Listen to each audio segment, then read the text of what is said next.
Today we've got questions on Ireland, the 40 Hours Devotion, the Luddites. What would Charles do if he were crowned King of America? Welcome to another episode of Off the Menu. I'm your host, Vincent Franchini from Tumblar House, here with an irreparable Charles Coulombe. Irreparable? I can't be fixed? No, you're too far gone, Charles. So this is basically it. This is the whole story. This is just what you see is what you get. If it isn't good enough, tough. Is that what you're saying? That is what I'm saying. All right. Well, I can't argue with that. Fine. I'm irreparable. So what? I don't care. I really don't care. No, I could care less. Okay, good. That's great. All right. Now we got that out of the way. I have to say, ladies and gentlemen, it's very exciting for us to be doing this on our first, and with any luck, only Black Friday transmission. We've never done this on Black Friday before, and I'm glad. Yeah, it's so hectic at the tower. I mean, just the amount of business we do on Black Friday. We have to hire extra staff, to be honest. I've seen the lines around the block to get into the gift shop. And man, people are buying coasters and computer screens and television sets. There's all sorts of things. It's assorted devices, All of them with the Tumblar House decal. That's right. To show that they were made for Tumblar House. Something like that. I mean, it's more of like a Tumblar House stamp of approval, like a seal of quality, like the quality you can expect from Tumblar House. Oh, I see. Yeah. Why does it say all sales final? No warranty.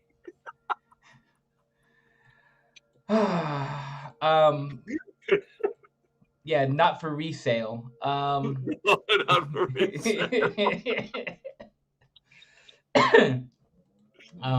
Not to be found in any other bargain basement. No.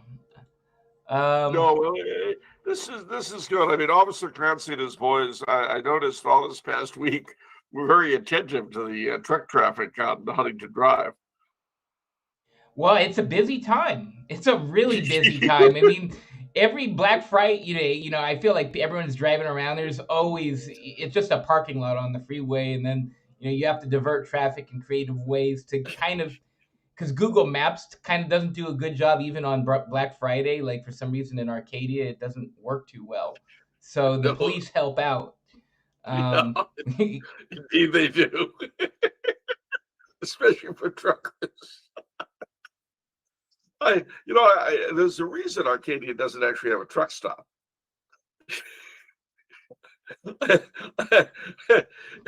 I don't know if any of the trucks would get out unladen, Although I'll tell you, there used to be a truck stop. I think it was north of Sacramento somewhere, but I love the name of it. It was called the Truckadero. Nice.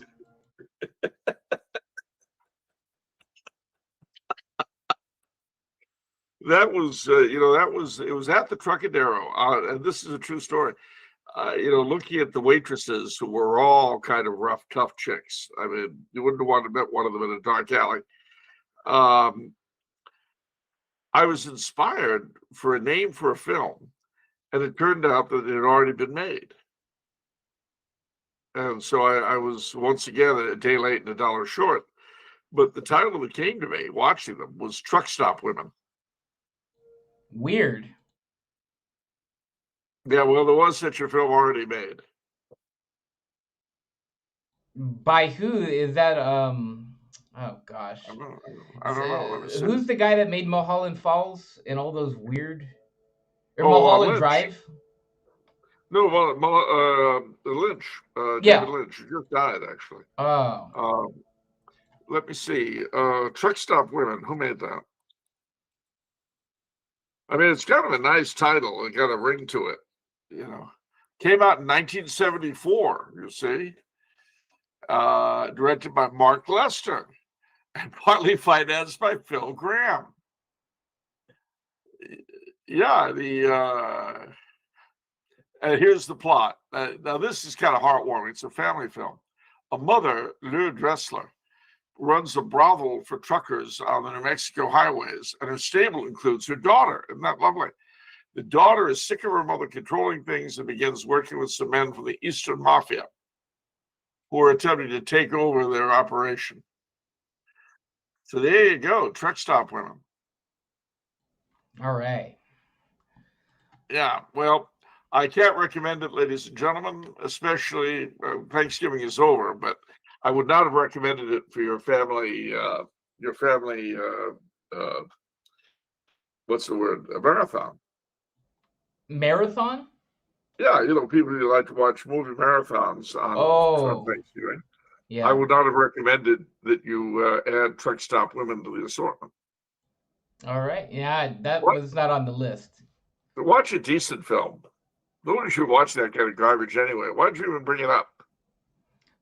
I'm sorry, Charles. So you should be.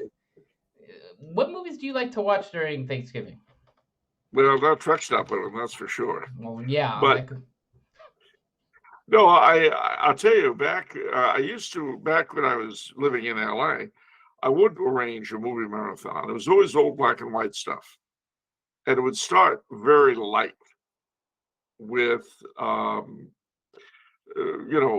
things like Broadway Melody of 1933 and light comedies, and then it would get progressively darker into mysteries like The Thin Man, and then things like Heaven Can Wait or On Borrowed Time. It would start to get slowly darker, and then into detective films, film noir, and finally end up with old horror pictures. Dracula, the day the Earth stood still.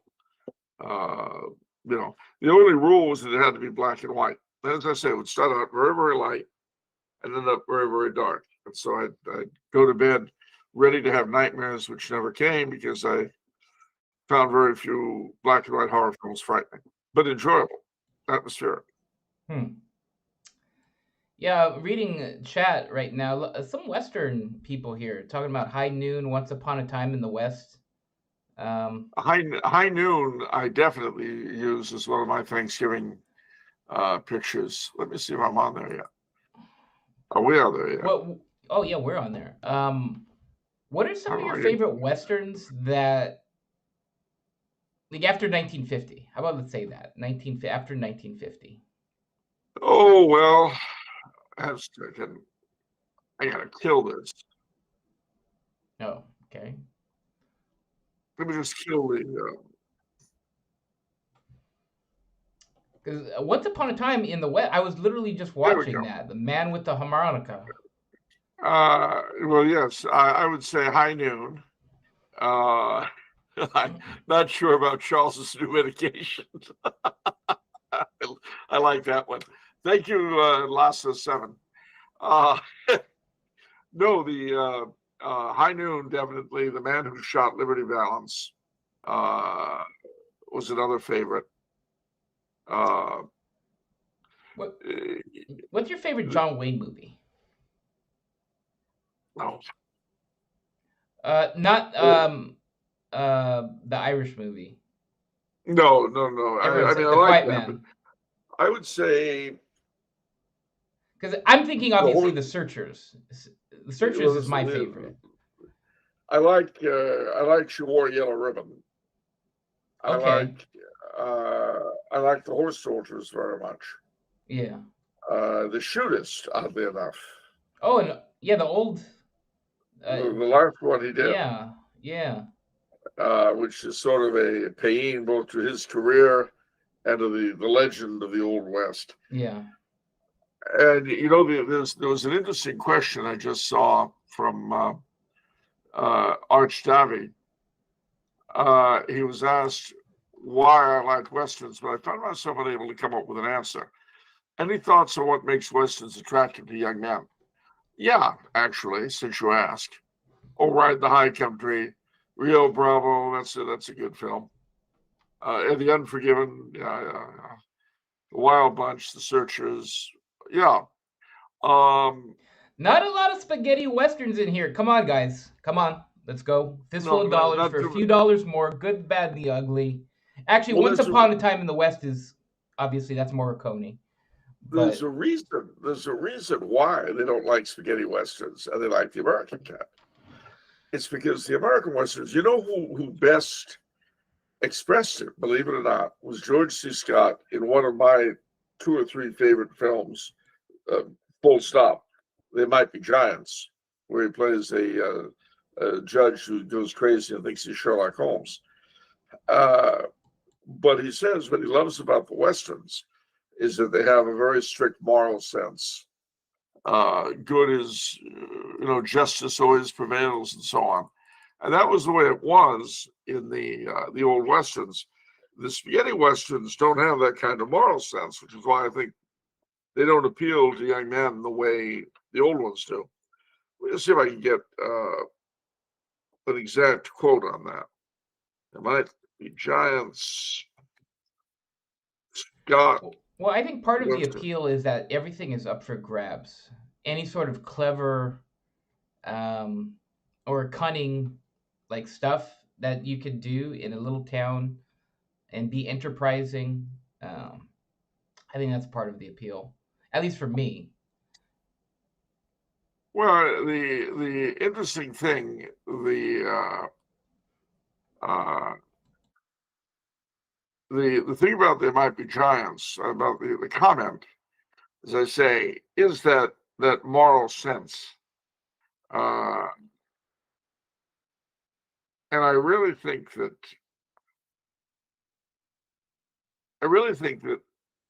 we lack today. Well, I mean, it was the same, frankly, with horror films, and it was the same with film noir and with mysteries. In every case, good triumphed, evil was defeated. And that was the essence of American filmmaking once upon a time. Virtue was rewarded, the vice was punished. Justice was served, and even though that may never have been completely true in real life, people don't really go to be entertained with real life. We have enough of that in. Don't help me with this. With real life. Okay. But to see the good go through all sorts of crap and emerge victorious in the end, it gives hope. I mean, one of the things about High Noon, poor, oh God, I can't think of his name, and I could see his face. Anyway, the sheriff of High Noon, he's retired, he's gotten married, and now this guy is coming to deal with him. Well, he can escape, but he refuses.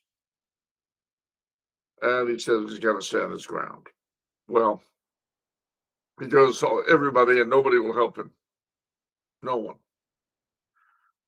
So he ends up having to deal with it all on his own until at the very end, spoiler alert, his bride returns and actually is instrumental in his victory. And then they ride off, and he throws the tin star on the ground to show his contempt for the town and its people. Well, that's a very cathartic, a very soul satisfying thing. And similarly, Jimmy Stewart, the man who shot Liberty Valance, there it's a little more complex because Jimmy Stewart's character has become a big politician and a big man in the territory and now the state because of his having shot long ago this terrible outlaw, Liberty Valance. But the truth of the story is that he didn't. And he's gone back, he and his wife have gone back for the funeral of this obscure rancher in the town where they met and married. And the rancher is John Wayne. He was actually the man who shot Liberty Valance. but he let Jimmy Stewart take the credit and get the girl, all out of a particular sense of honor. Well, finally, Jimmy Stewart wants to make a clean breast of everything and give the John Wayne character the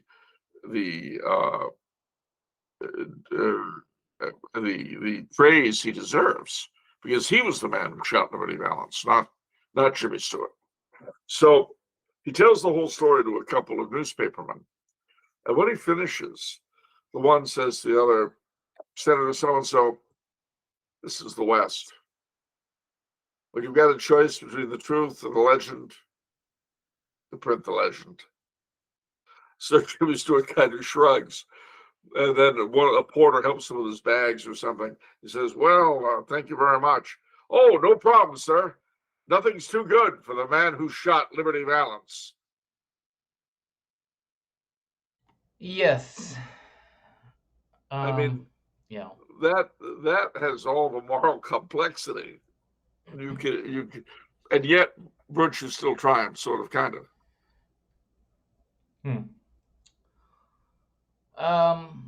Let's talk about two different movies. Perhaps actually the two most popular movies nowadays. I mean, I think if you're to survey young people, I actually think they would say these two movies. The first one, someone mentioned in chat, and it's Zorro. Which one? Well, obviously the Antonio Banderas, Anthony Hopkins, Catherine Zeta-Jones one, but obviously I'm actually also familiar with the old Disney one, the kind of the TV series. Yeah, see, I don't know. I don't know the 70s version with Alain Delon or The Mask of Zorro. I only know the TV. Waylon Bocephus has a smart comment there. He says, in a way, Liberty Valance is already heading toward the direction the spaghetti western is going. Yeah, I'll certainly buy that because it's more complex than normal stuff. Sure. And Quetzar, did John Wayne's character do it because he knew Jimmy S.'s character was a quote-unquote bitter man? Yeah, I would say so. Uh-oh.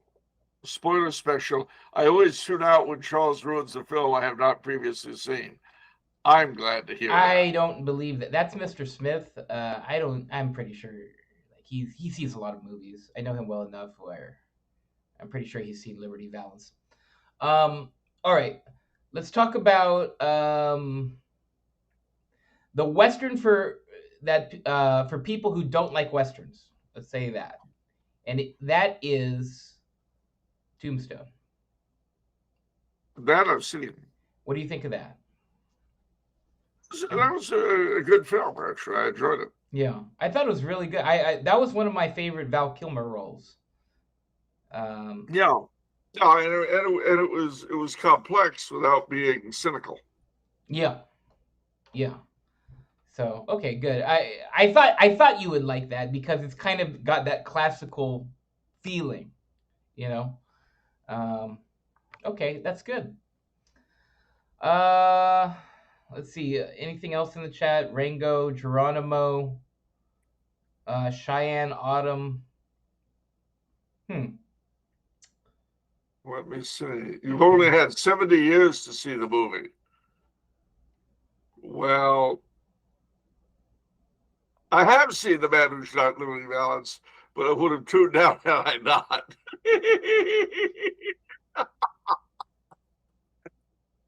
Oh my gosh, I'm afraid you caught him. Yeah. You caught him. All right.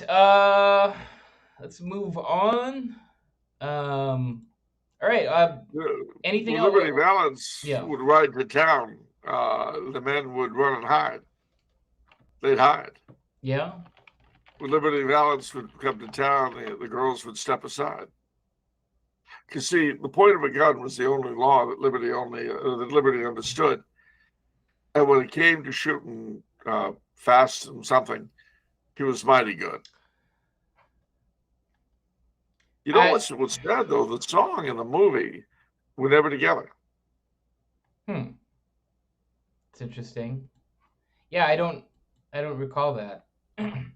Well, that's because the song Liberty, the man who shot Liberty Valance was supposed to go into the movie, but the production company, the movie company, had a fight with the record company or whatever, so it was never used, and it was released as just as a song.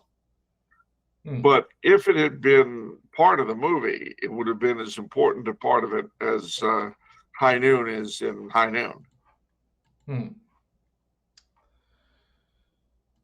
All right. Ooh, Maverick is another really good one. Mel Gibson, that's a fun one. James Garner, Jodie Foster. That is a hysterical movie. I saw that. I saw Maverick. That was good. Yeah. Good call. Good shout out, Jacob. Okay, and I guess we'll round this off with most overrated Western movies, because as I'm looking at the list, there's two that jump out to me. Like, yeah. All right. The first one's pretty safe, especially in this crowd. Everyone's gonna probably say the same thing. It's gonna be Dances with Wolves. I think we can. Yeah. Kevin Costner, your fave? Yeah, my favorite. When I saw Dances with Wolves, I had to review it for the National Catholic Register when it came out. And my joke, which I came this close to putting into the review, was that after I saw it, my Indian name was Chats with Schmucks. But I refrained. I showed an unwanted restraint.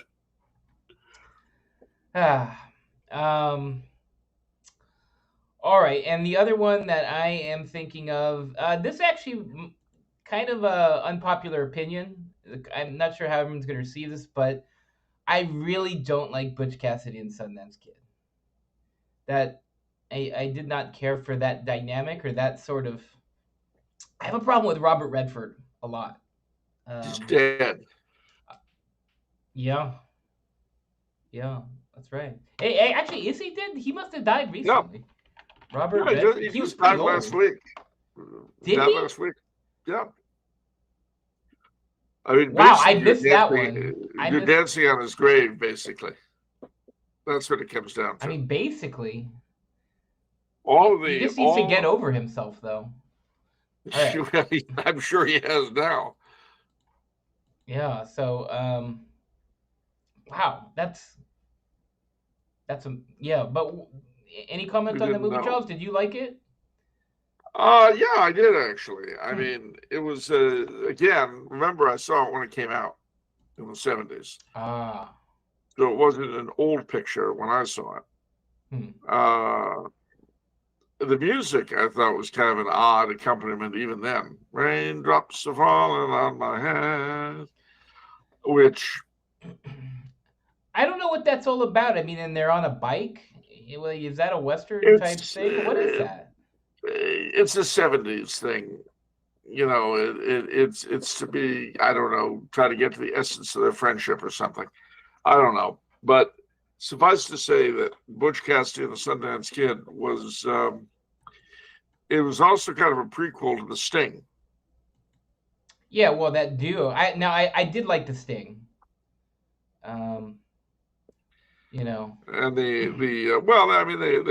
found that Paul Newman and Robert Redford as in buddy pictures were a great draw. They had good chemistry. So yeah. What are you going to do? They certainly. I have to say I preferred The Sting to Butch Cassidy and the Sundance Kid. Oh, likewise. I mean, I love Paul Newman. I mean, we could talk about Paul Newman for forever. I love his movies. I mean, The Hustler. Obviously, Cool Hand Luke is like a top 10 movie for me. Cool Hand. Oh man. What about his dressing? Yeah. Newman's own? Yeah. What about his dressing? Yeah. I don't know, Charles. I mean, no. I mean, he can't do everything well. All right. Asking an Italian about bottled salad dressing. Yeah. And stepping into a minefield. It's like asking about bottled tomato sauce. Yeah. How do you feel about ragu? Say that. say the question, and then run. Why would you do Because that to yourself? That's like, well, you want to see the Italian explode and jeez. erupt over you like oh gosh, what's the word of it? Shrapnel. Gosh. I mean, asking an Italian about bottled tomato sauce or bottled salad dressing is like stepping on a landmine and getting ripped up with shrapnel. Now, why would you want to do that? I don't know. Some people get a thrill out of strange things. I wouldn't. That's why I wouldn't ask you about either of those things. That's like my uncle Vinny, he was actually in World War II. He was pretty crazy. Some people, they kind of don't have that fear gene in their brain, where like normal people, they'll see something like a fence that says no trespassing and be like, "Ooh, I'm not doing that." But then there's other people it's like, "Hey, Yeah, let's go on the other side of that, guys." And it's like they don't have the fear gene. My uncle was that, and then he was one of the engineers that would disarm mines in the war. yeah. I mean, so he's going to bombs to defuse them, kind of like The Hurt Locker, another good movie, but different era, obviously. Anyhow, There has been a question about bottled carp. who said that, Mr. Smith? That's not an appropriate question. That's not an appropriate question. Your inner Midwestern school marm is coming out. Bottled carp. Um, that's Don't perverse. don't punish. Don't punish. Okay. I know that face. You want to punish. Now relax. Don't punish. Okay. Don't punish. Don't Okay. punish. All Don't right. punish. Let's think of happy thoughts. Turkey Lurkey Day was a huge Yes, success. definitely. Turkey Lurkey Day. Well, actually, I'm getting 2 doses of it. One yesterday, the other tomorrow. The reason being that I had duck with a family here because they couldn't find any turkey. So the father is one of the professors. His Austrian wife is Austrian, and they couldn't find any turkey. So we had a really great duck dinner last night, and it was very, very enjoyable. But tomorrow, the ITI is going all out for Thanksgiving. They've acquired all the turkeys in the neighborhood, including a couple of local mayors, I guess, and cooked them. And then there'll be a Byzantine liturgy of Thanksgiving, literally. Then there'll be the gala dinner for the whole school, and then there will be the gala ball, the Thanksgiving ball. So it's fun times at the ITI. And I hate to turn this into any kind of recruiting deal, but I hear from a lot of young men out there. I don't hear it from a lot of young ladies, probably because they realize that corresponding with elderly men isn't wise and very unproductive. But young men have often said to me, "It's easy for you. You've managed to live abroad and are having a great time for yourself. It's hard for us Zoomers to enjoy those kinds of things when the little money we have, the little we're likely to get." Absolutely right, which is why I recommend the ITI. Why? The cheapest educational experience you're going to get for your BA. They take U.S. student loans, and if you've got brains and you've got good solid grounding in the Catholic faith, if you don't, then it's kind of pointless. But if you do, it's a great place, and you'll get to see a bit of social life that you wouldn't get at home. You'll see a lot of Europe you wouldn't get at home, and there are a lot of Americans, so you won't feel alien. And they're really good, decent Catholic kids. You might even find a spouse. It's happened quite a bit, actually. It's not like certain colleges. I don't want to mention TAC, but it's not like certain colleges that have a reputation for people going to get their MRS. But I have noticed a lot of marriages coming out of this place, just putting it out there. What did you say? People go to TAC to get their what? Their MRS degree. Their MR. Oh. Okay. Okay. Mistress of refined sociology. Okay. I should have caught that on the first go around. No, but you're a little slow this evening. It's okay. I mean, you've got to manage all those happy shoppers downstairs. It's chaos, pure chaos. The first floor must be a madhouse right now. Yeah. Um. So yeah, let's talk about that a little bit, just to because I feel like it's a very good proposition, but I feel like young men just need to. It's intimidating to just go over to Austria and now go to college there, away from everybody. Do you need to have a job? Like, how is room and board? Like, how does that all work? Like, what does that feel? Well, it's cheap, but for people who have, they're very keen, shall we say, if you pass, if you're admitted, because the admission, I mean, you got to have some brains. But if you are admitted, they will work very hard to on the financial aspect of things. And a lot of people do jobs around the place in return for room and board, or part of their room and board. So it's extensive grounds, extensive property, and you're always seeing students gardening and cleaning things, and that does pick up a huge chunk of their room and board without a doubt. You know, but that's true in most small schools. What do you think would be the most challenging or difficult thing to go through for a young man for the ITI experience? What's the thing that they're gonna have to bite the bullet on the most? Well, I would say that. Or is it all pretty easy? Is it all just quite No, manageable? it's not all easy. I'm just looking for the proper way to express it.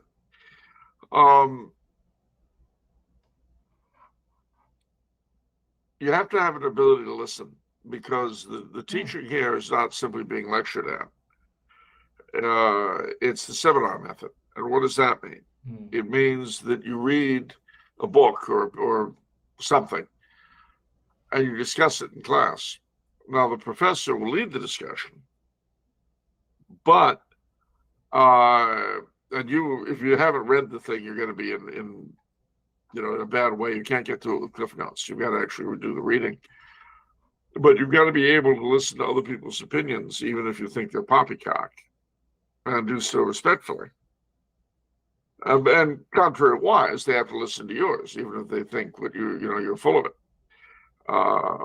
Now, usually the disagreements aren't that great, but they can be kind of spirited sometimes. The other thing is that the students here come from a broad range of Catholic backgrounds. And by that, I mean they're Eastern Rite, we've got ordinariate kids, we've got a lot of trad kids, we've got a lot of quote unquote conservative kids. And we have a huge panoply, liturgically speaking. You've got to be able to live with that, coexist with that. It's not a place for you if everything's got to be your way all the time. That's great. I mean, that's ultimate life skill. I mean, I wish everyone develops that skill rather than be in our little insulated echo chambers. Well, no, that's awful, because I mean, if you don't live in your little insulated echo chamber, how can you become absolutely incapable of dealing with anything other than your immediate surroundings at the moment? Why would you want that kind of broadening experience that would allow you to participate in a wide variety of scenes across the globe? Why would you want that? It's frustrating tolerating people who aren't as amazing as me. I don't Yeah, have exactly. the patience. Yeah. To teach them everything. Yeah. I mean, obviously, you've got to teach the entire world everything from the ground up. Yeah. Why should anybody be forced to do otherwise?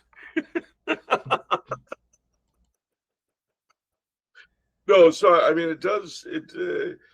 Let's put it this way: if for some people it would be a straitjacket, for other people it would be liberating.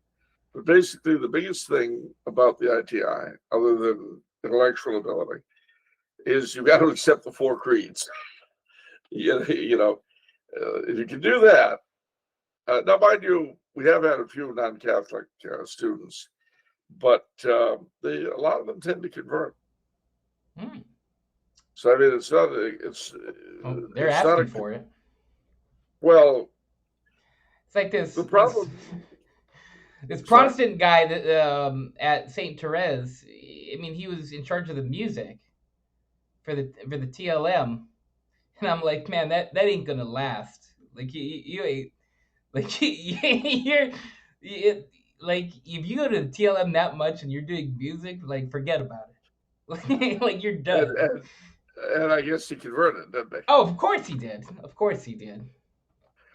Can you imagine what it would be like being choir master of a TLM choir? Every Sunday looking down and seeing people going to communion and knowing you can't. Yeah. You know, you've got them seeing your Magnum Mysterium. And you can't touch that Magnum Mysterium yourself. So anyway, yeah. But that's the ITI, and I'm very thankful, if you pardon the expression, that I'm here. One last question from Andrew from New Jersey. What careers do students go into with a degree from ITI? Usually, most of them flipping burgers at McDonald's. No, it's not true. Most of them actually go into education of one sort or another. Some of them go into the law. Some of them go into, well, for some of them, it depends. I mean, obviously, if you go for the BA, and that's all you go for, there's a wide variety of stuff that people will do. Anything from sales to medicine, but that depends on where you go for your higher education for. The higher the degrees you get at the ITI, then the more specialized it becomes. So if you get the now renamed STB, which is the STM, the Master's in Sacred Theology, now it's a baccalaureate in Sacred Theology. It's a pontifical degree. And you could teach in any Catholic high school. If you go for the licentiate, you could teach in any Catholic college. If you go for the doctorate, then you're really spot on for Catholic universities. But that's, again, much more specialized. For the BA, you're headed for any liberal arts thing. We had one graduate who went to the Marine Corps, to go to OCS. So it's we had another fellow who was actually the heart and soul of the TLM while he was here. He's at Sandhurst, in Britain, which is their cadet school. So it varies wildly. Alrighty. Moving on. Do we have any announcements? Well, I mean, I know we do, but do we want to bring it on the audience? Yeah. Well, it's not one I'm happy to make. Yeah. But I suppose we might as well do it now as whatever, especially given that this is our one and only Black Friday broadcast. Well, ladies and gentlemen, off the menu is going to hang it up with the New Year's show. We'll be almost 10 years by that time, 9.5, something like that. There are a number of reasons for this. My attempted assassination at the hands of the Franchini crime family played no part in this decision. Nor did the dead horse left on my doorstep. That had nothing to do with anything. Really. No, seriously. There are a number of reasons for it. As you know, we shut down to every other week. And the Pelican platform people have asked me to do weekly show, a weekly podcast, which will be different from this one. They're going to call it Controlled Chaos. That's going to start up in January. Tumblar House is going to continue. And who knows, we may do another holiday special or four. Holidays of our choice, of course, Arbor Day, Sadie Hawkins Day, the big ones. But it's not something we do either lightly or happily.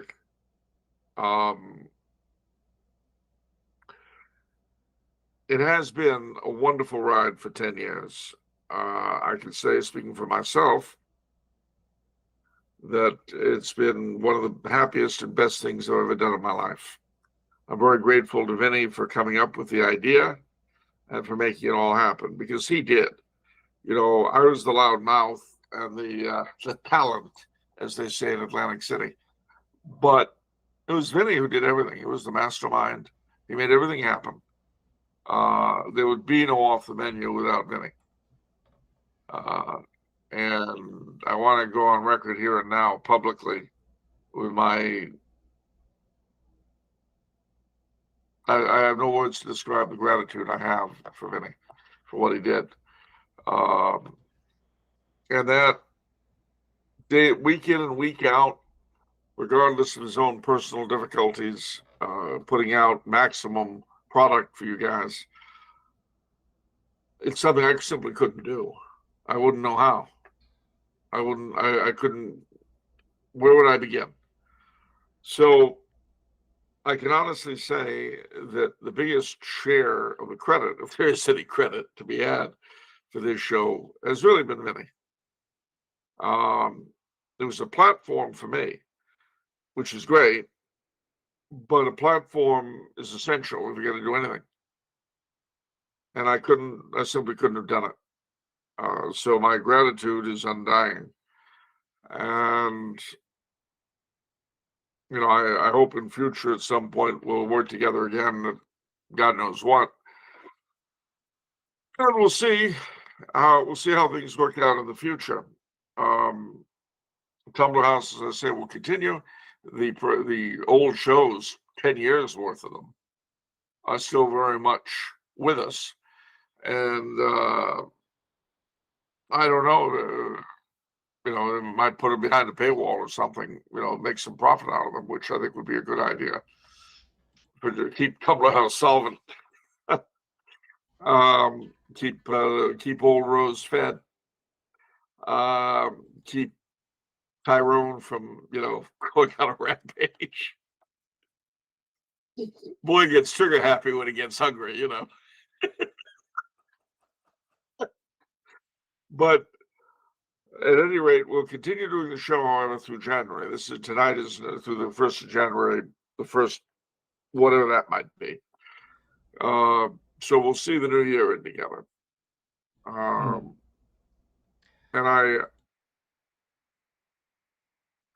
we didn't know when we started how long we were going to do it. We certainly didn't plan on doing it this long. We certainly didn't plan on the show becoming the phenomenon it became. There's one young gentleman who wrote in that he grew up with the show. He started watching it when he was 14 and is, now pushing 24. And I do think I speak for Vinny as well as myself when I tell you that I'm very grateful to all of you for allowing us to be part of your lives, for entertaining our follies and our folderol, and supporting us financially. Those of you who have, those of you who support us with your prayers, thank you very much. Keep those up, because we sure can both use them. And also, we helped each other keep going during COVID, and I think that was not a small thing. Many of you wrote in during that time to thank us for helping to keep you sane, stay sane inside and soundly. It was always our motto, and it'll stay that till, well, probably the final judgment, which is the only time things will really become sane. before the general judgment gang, everything's going to be a little bit nutty. But I don't want to get too maudlin beyond that. But thanks, Vinny. Thank you very much for everything. My pleasure. Just a couple things.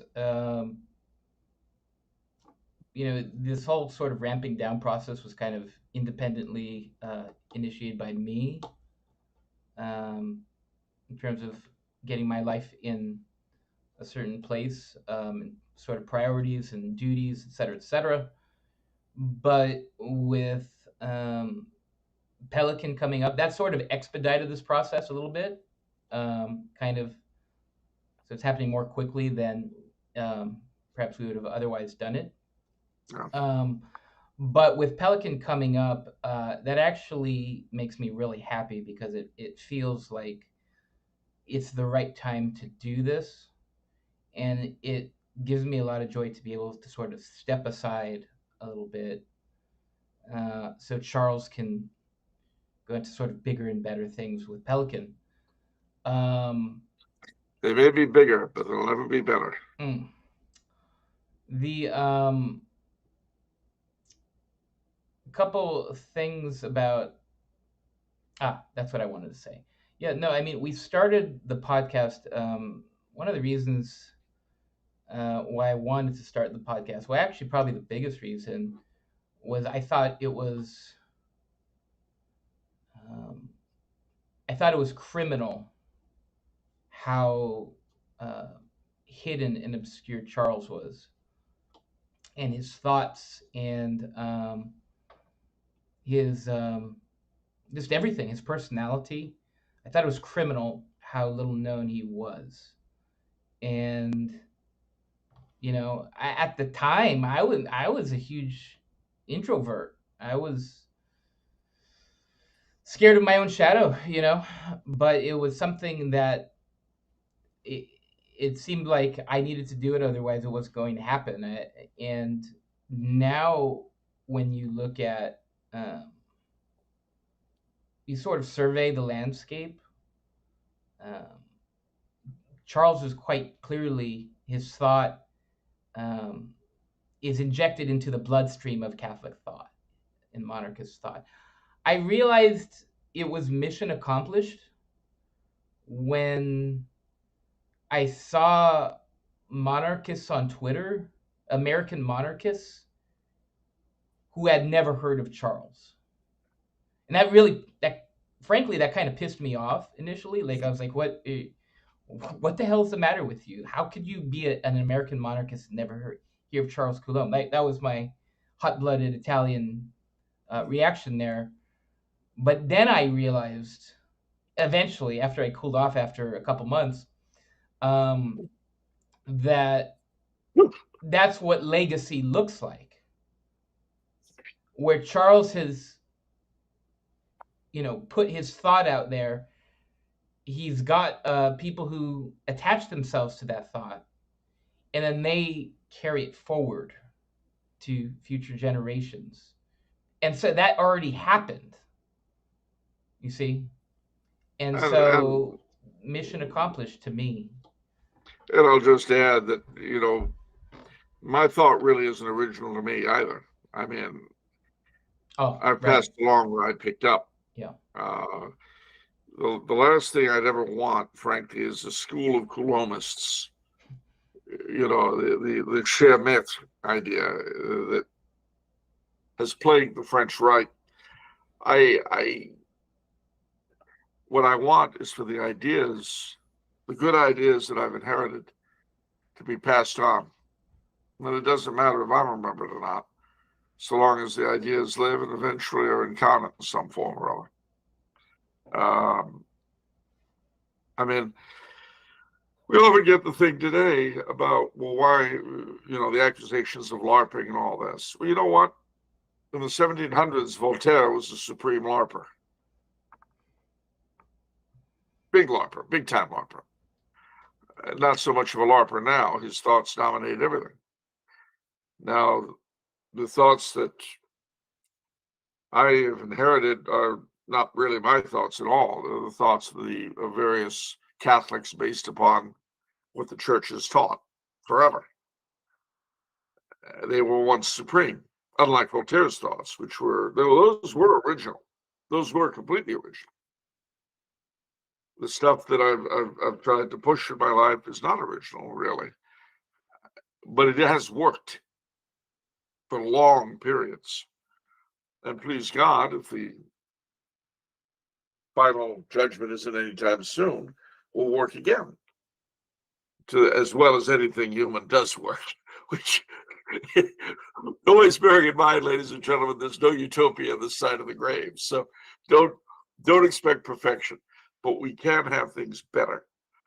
And if I can contribute to that, that's what I'm after. But anyway, if my work has contributed to that, then I'm happy. And certainly Vinny has made it possible for me to do so. And I'm endlessly grateful. But anyway, why don't we pull ourselves together and answer some questions? Yeah, let's do some questions. Already, Pierre says, may Charles please tell the tale of Casement's Irish Brigade? Well, Edward Casement, rather, was an Irishman, oddly enough, who had been a British civil servant, minor diplomat, and so on. And he basically organized during World War I, he organized an Irish Republican unit and negotiated with the Germans for aid and assistance. Well, this was while Great Britain was at war with Germany.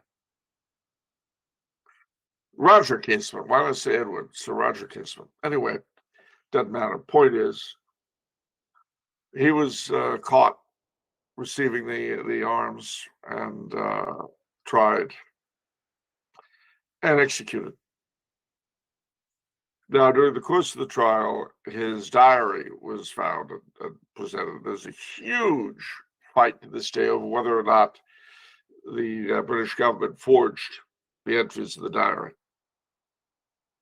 If they were true, then he was a really weird kind of gay guy in a big way. If they weren't true, well, then he wasn't.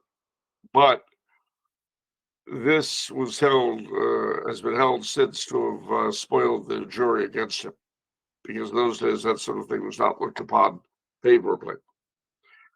So the Casement case, if you'll pardon the expression, has been argued backwards and forwards 100 different ways, 100 different times. I myself really have no opinion on it one way or the other because I haven't studied it in great detail. So I'm not going to pretend I know whether he was innocent or not, whether they were forgeries or not. I have no opinion because I don't know enough. Alrighty, David says, in regards to Tsar Nicholas II, was he really the bumbling monarch who brought Russia to defeat in the First World War? Was he a good man put in a difficult position and wasn't prepared to deal with it? The film Nicholas and Alexander portrays him as a good man who tries his best but fails in preserving the Romanov dynasty, and I wonder if that's the truth. Despite being descended from Poles, I have a particular liking for the Romanovs and an interest in Tsar Nicholas II. What's the best way to remember him? Well, I don't think he was a bumbler or a moron. I think he was a well-meaning individual with an impossible situation. The murder of his prime minister, Stolypin, Piotr Stolypin, in 1912 was probably the thing that really finished them off. And certainly Solzhenitsyn thought so. And I think in this area, Solzhenitsyn is a pretty trustworthy guide. The one thing Russia needed was peace and not war.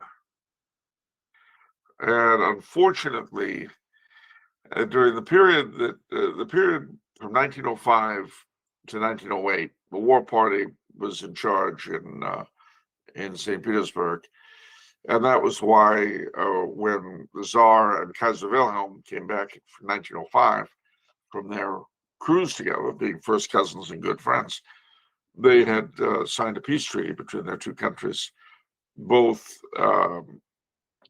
non-aggression between them, but also obligating both of them to try to bring each of their two allies, Austria-Hungary and Italy in the case of Germany, Britain and France in the case of Russia, into a sextuple alliance for the maintenance of peace in Europe.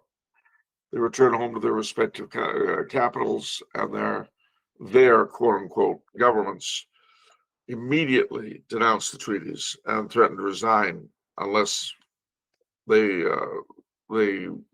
give up on the idea, which they did. 1908, I think it is, Stolypin becomes prime minister. He's the head of the Peace Party, immediately begins to put in all sorts of internal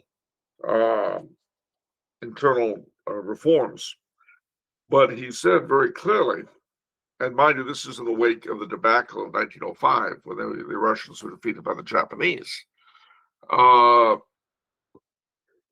In the wake of that debacle, Stolypin said the country needs 30 years of peaceful development before we can even think of going to war with anybody about anything. And he was right. He was absolutely right. Russia needed 30 years of peaceful development. But when Stolypin died, Russia no longer being an absolute monarchy, it was a constitutional monarchy at that point. The war party came back into power and eventually led Russia 2 years later into disaster. Just as in Austria-Hungary, when Archduke Franz Ferdinand, the leader of the Austrian Peace Party, was murdered, Count von Berchtold, the head of the war party and then the foreign minister, led Austria-Hungary to the brink.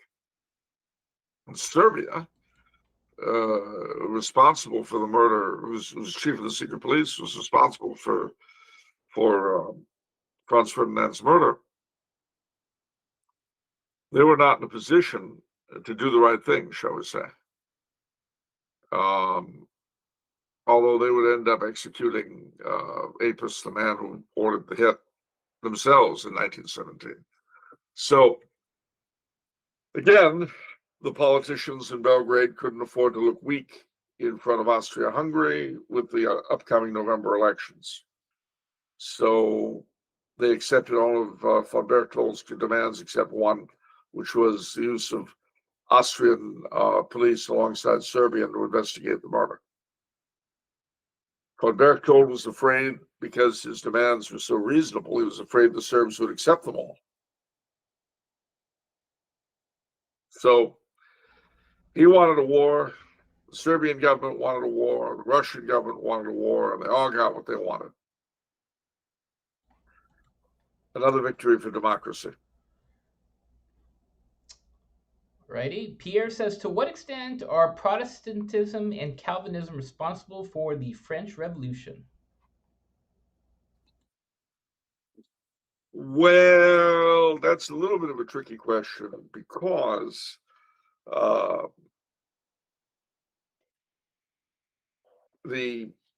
firstly, the French Huguenots had fought a gigantic civil war 200 years earlier with the king and with the Catholics. The War of the Three Henries, as it was called, because the leader of the Protestant party was Henry of Navarre, the leader of the Catholic party was Henry of Guise, and the king was Henry III. When the smoke cleared, Henry IV, Henry of Navarre, became Catholic, and he and his son Louis XIII had the job of putting Humpty Dumpty back together again in terms of rebuilding a shattered country. And it was a hard job.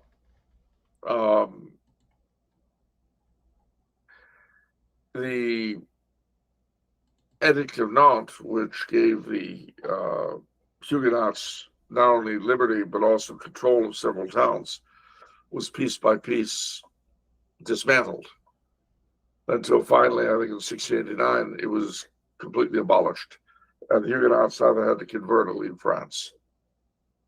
And a lot of them left France and ended up going to a number of places, including the American colonies, the English colonies, the Dutch colony of New York. Well, the Huguenots in England and Prussia and the Netherlands were always, from that time on, as you might guess, kind of an anti-French vocal group. But in terms of the part the remainder played, a number of them were very big in finance and in banking. One of the king's financial ministers, Necker, was a Protestant. But and of course they tended because of their history to be anti-Bourbon anyway. But I don't think you can say they had a primary role in the French Revolution. It was more, except to the degree that Protestantism in general has worked against the interests of the faith, it was more the work of former Catholics, or enlightened people. Alrighty, let's a couple of relevant questions in the chat. From Jacob, he says, "Can I get Charles' opinion on Henry Grenier's books on Thomistic philosophy? Worth the read?" You can't get my opinion because I don't have one. I haven't read them. Sorry. Well, Wayland says, "What are your thoughts on the rise of monarchism and Catholicism in recent years?" Well, that's a good question. Bittersweet. What's now, the why bitter? do I say? Well, funny you should ask. The sweet part, I should think, is obvious. Yeah. The bitter is that it's the reason why it's come about is because of the decay of the system under which I was raised. It's not that the ideas themselves have become any more brilliant than they always were. It's just that when I was in high school and first began calling myself a monarchist, and people thought I was mad.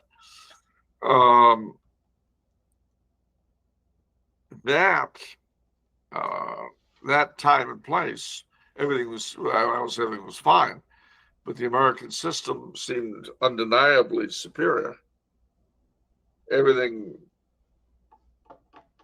We had not yet lost the unanimity that we had then. I mean, don't forget, in 1960, Nixon and Kennedy, in their debates, both said, we agree on the ends. Our difference is how to get there. That was the nature of American politics when I was a boy. And everybody shared the love of the flag, the American Legion, the Knights of Columbus, the Elks Lodge, the Boy Scouts, the 4th of July, Thanksgiving. This was a big deal. This was, how could this not be the last best hope of mankind and the shining city on the hill?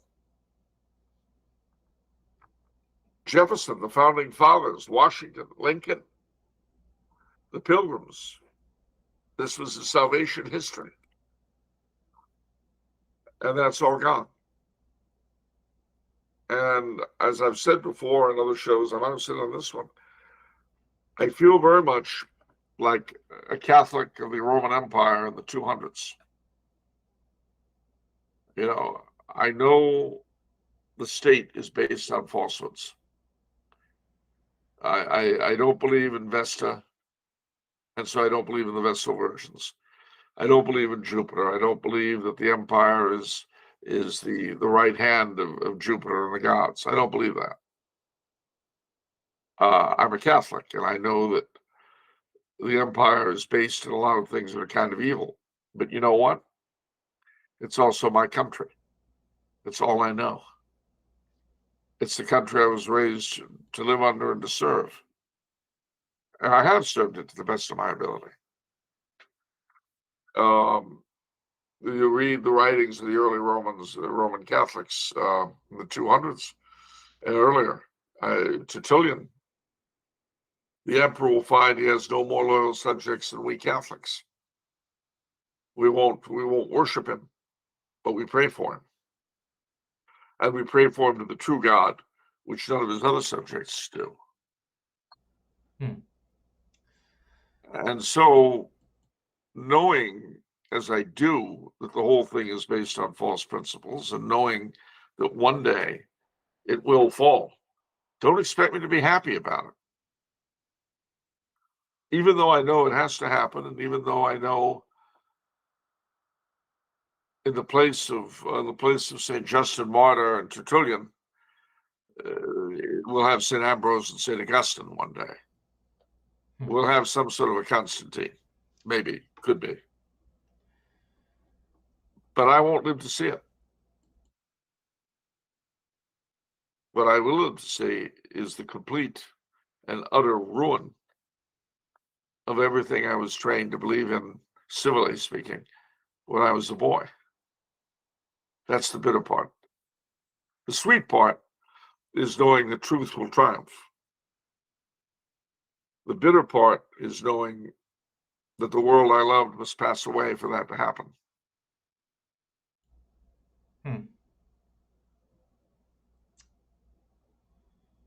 Yeah. All righty. No, I mean, it's like my Zoomer friends, they're very resentful in a lot of ways. I can't argue with them for being so.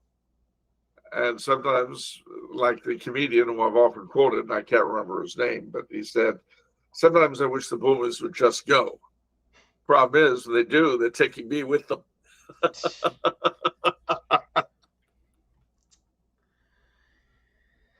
All right. Let's do just one more question from chat. Kind of a timely, topical question. Mr. Smith, basically asking, what do you think about the Pope Leo Filioque thing? Basically. Oh gosh. Well, I don't know. I really don't know. But my gut feeling, frankly, remember this about Pope Leo. He's a product of the American seminaries in the 1970s. And they were very slipshod when it came to theology. I'm not saying he feels this way, but I'm saying that was what was in the air when he was produced. It's not an important thing. Well, why should we let that stand between us and them? I mean, I can't pretend to know what's in his mind. But I know that a lot of his generation of priests considered that sort of thing just sort of pointless nitpicking that resulted in disunity, and what was the point anyway? Now, interestingly enough, I have a lot of Orthodox friends, and one of them, I've just seen a Catholic Orthodox symposium on the Filioque, and I had tried to read various of the articles, and I couldn't. They were just too much for me. They were too deep, too intensely theological, and I couldn't make head or tail out of any of them. So I had mentioned in passing to this Orthodox friend of mine, this Russian Orthodox in England, I mentioned to him that I had just been to a Russian Catholic liturgy. And he said, oh, well, was it, I suppose it wasn't much like ours. I said, on the contrary, it was exactly like yours, except they prayed for the Pope. And he said, well, they did, I'm sure they have the Filioque as well. I said, no, they don't have the Filioque. The Eastern Catholics aren't required to use the liturgy. And he said, so would you be willing to give it up? And my response was, no, because I'm not quite sure what that would mean. He goes, what do you mean? So I sent him the conference proceedings I've just referred to. I said, have a look at these and tell me what you think. And he wrote back one sentence, ow, my head hurts. Which is pretty much how I felt after I read it. So I think that he may have, and this is a big may, I don't know, he may have this sort of cavalier attitude toward the quote-unquote finer points of theology that was very much the rage in the seminaries in the 70s. Or he may not. I could be completely wrong and not know what I'm talking about. Okay. Vonday Radio says, Dear Charles, what do you make of David Hackett Fisher's thesis in Albion's Seed, 4 British Folkways in America? Well, the basic thesis is that the 13 colonies were settled from 4 different ways from 4 different parts of England, and that this had a major effect on the subsequent history of the United States. And I agree. I agree 100%. And the funny thing is, I would recommend as a sequel to Albion Seed. I mean, it's a book everybody should read who's interested in the United States and why we are the way we are. But I would recommend heavily reading, using it as a sequel, first Albion Seed and then Kevin Phillips's The Cousins' Wars, which describes the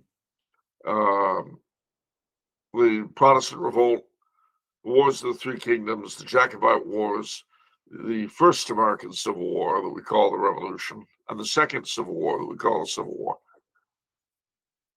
as an interlocked series of conflicts that basically took the Anglosphere from a little kingdom on the edge of Europe to the colossus that it is now.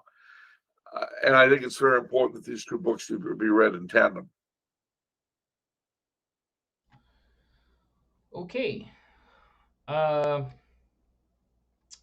Pierre says, after Pope Leo blessed the Greenland ice block, I asked Google Gemini about the traditionalist critique, which stated the concern is the quote-unquote pagan earth worship and the elevation of creation over the creator.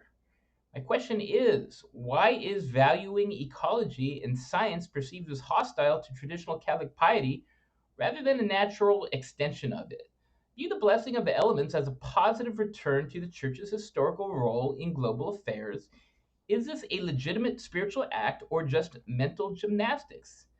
I'm gonna do something new here. I just discovered a new button in YouTube and it says start a poll.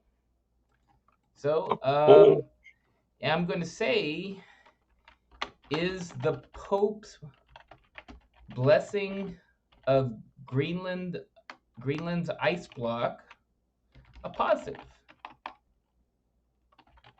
And let's see. Yes, a positive. No, not good. Okay, there you go. All right, Charles, what's your answer? A very firm, huh? What? I'd have to reserve judgment on that, frankly. If you read the Rituale, or the pre-Vatican II version, of course, you'll see all sorts of blessings for all kinds of natural things. Blessing an ice block is interesting. But, we bless the shrimp fleets.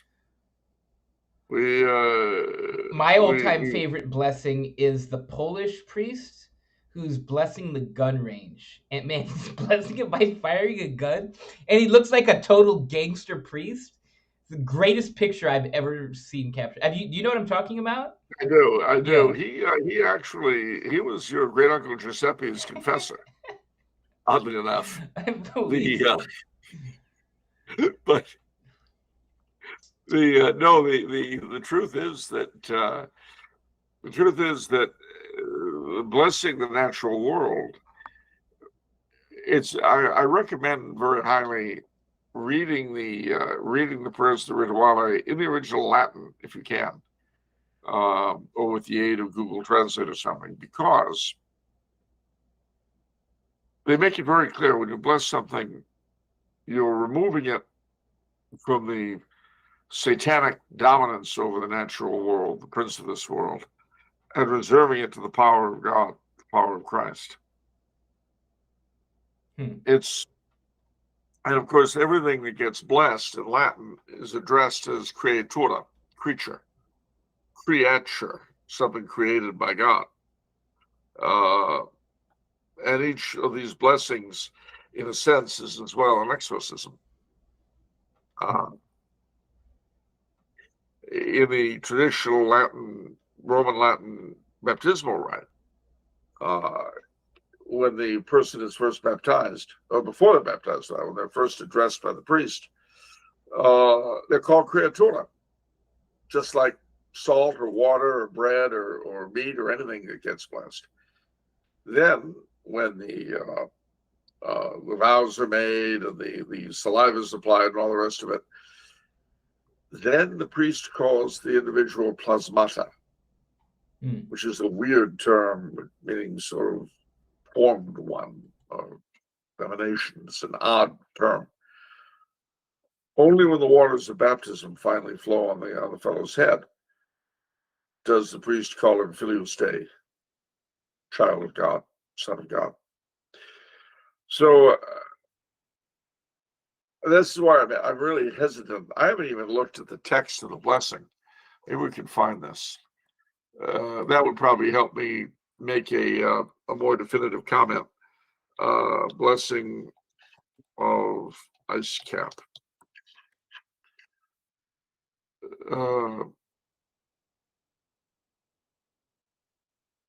Let's see. What did it say?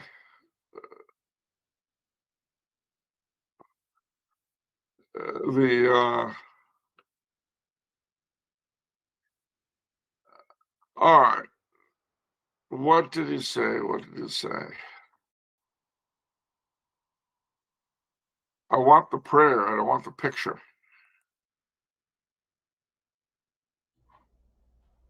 That's so on brand of society. No one cares about the prayer. Everybody just wants to look at the the picture of the thing.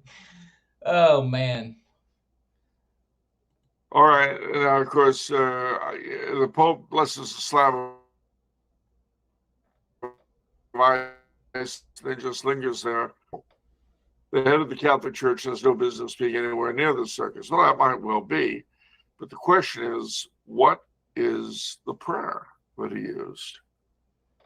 And nobody will tell me that. I don't know. Nobody will tell me. So I don't know what the prayer AI was. might tell you. AI, if you're interested in that. I ain't touching that Satan's work, son. I ain't getting anywhere near no AI.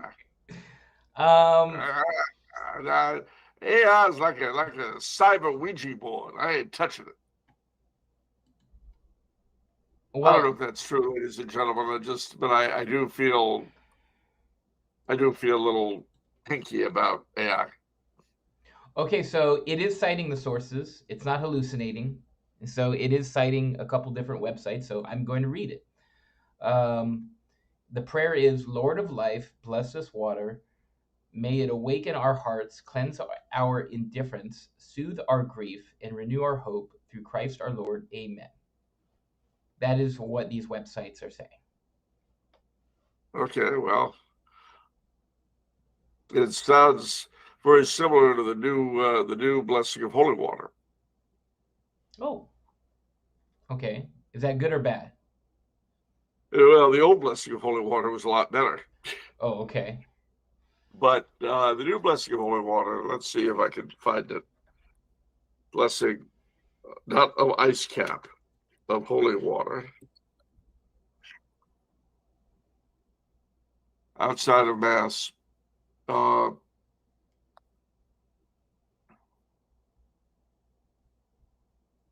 Let's see. Reading the word of God, blah, blah, blah, blah, blah, blah, blah, blah.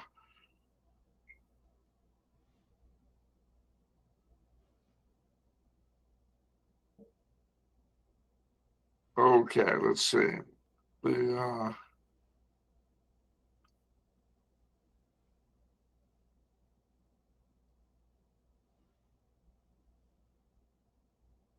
looking to see if there's a specific.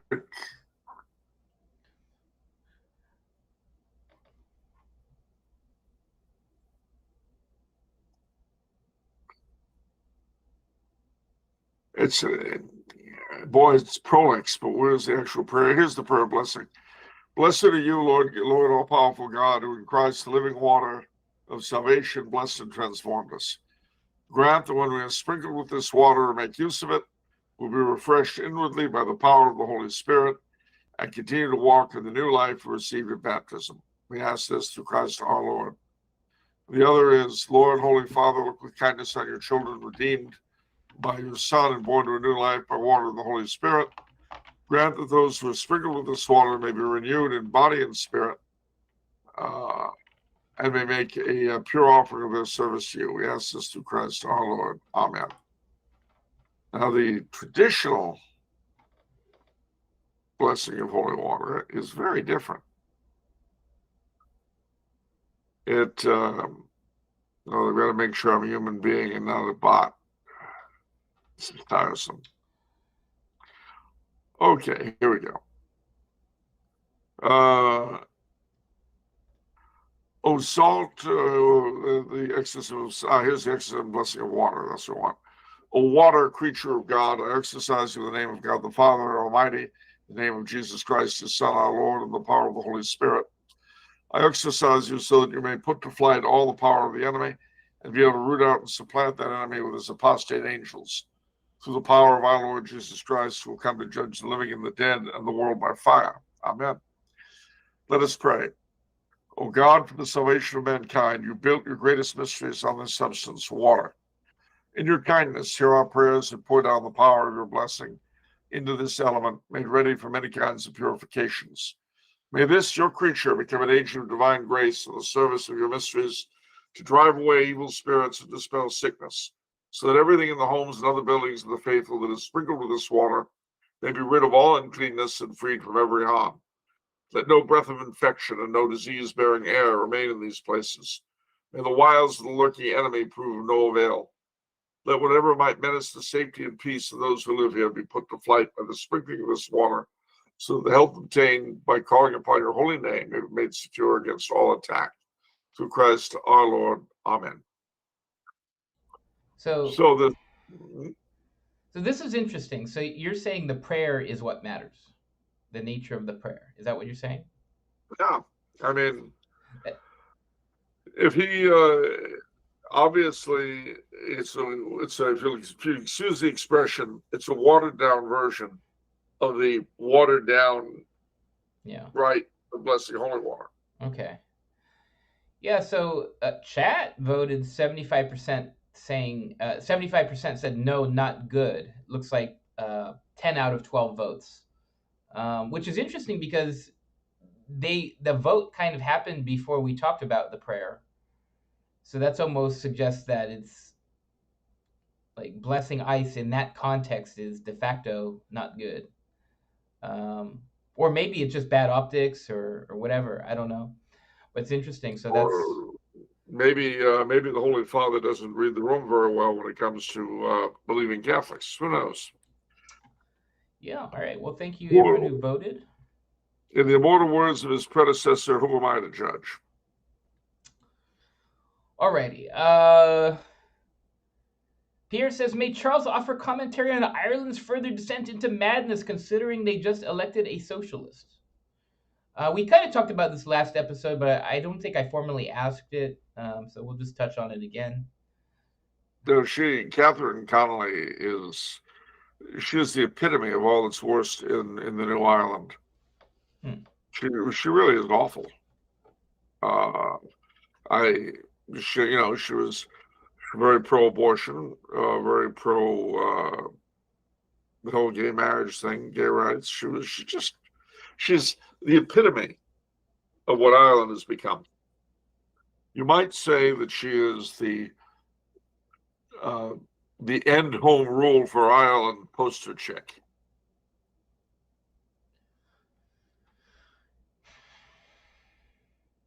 If Ireland's right to home rule was based on moral superiority to Britain, guess what? What happened? What happened? What happened was Vatican II. What happened was an overly clerical society whose priesthood lost its mojo. Um, But Ireland's in disproportionately worse shape. yeah. Oh, Well, corruption optima pessima. The corruption of the best is the worst. You see this with the French Canadians since the Revolution Tranquille. We became scumbags. And I mean that in the best way possible. oh, okay. Um, okay. What? I mean, look at the Itais. They can't even reproduce sufficiently in Italy to. No, of course, nobody can. My brother has 10 kids, and he made the rather caustic commentary that reproduction really isn't that hard, and any people who are too stupid to do it really don't deserve to live.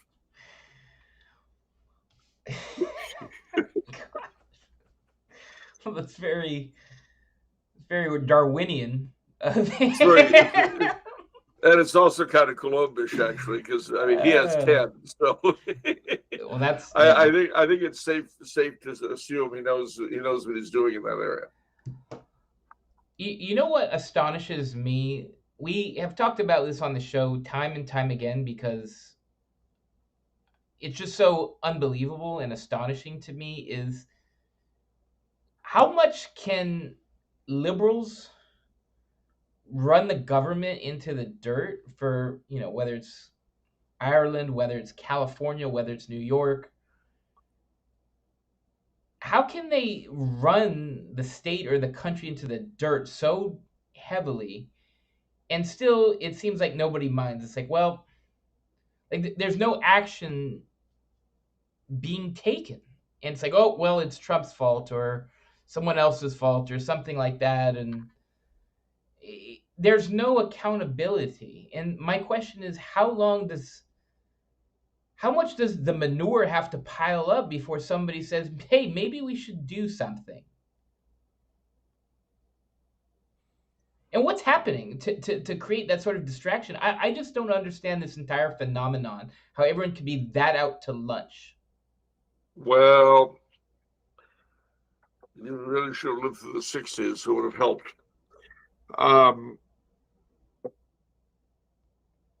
Ideas have consequences, to steal an old phrase. And the 60s were a perfect storm of a lot of different things happening at once. One of the things that kids today don't realize is that before my time, well, the older boomers, shall we say, they all had to register in America. They all had to register for the draft. And they were faced with the prospect of going to fight and die in Vietnam. Now, when I was in first, second, third grades, fourth, they scaled down after that.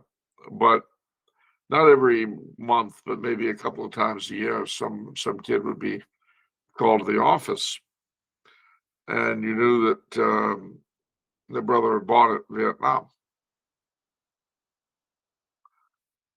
And that made my brother was gung-ho on going, and he wasn't old enough.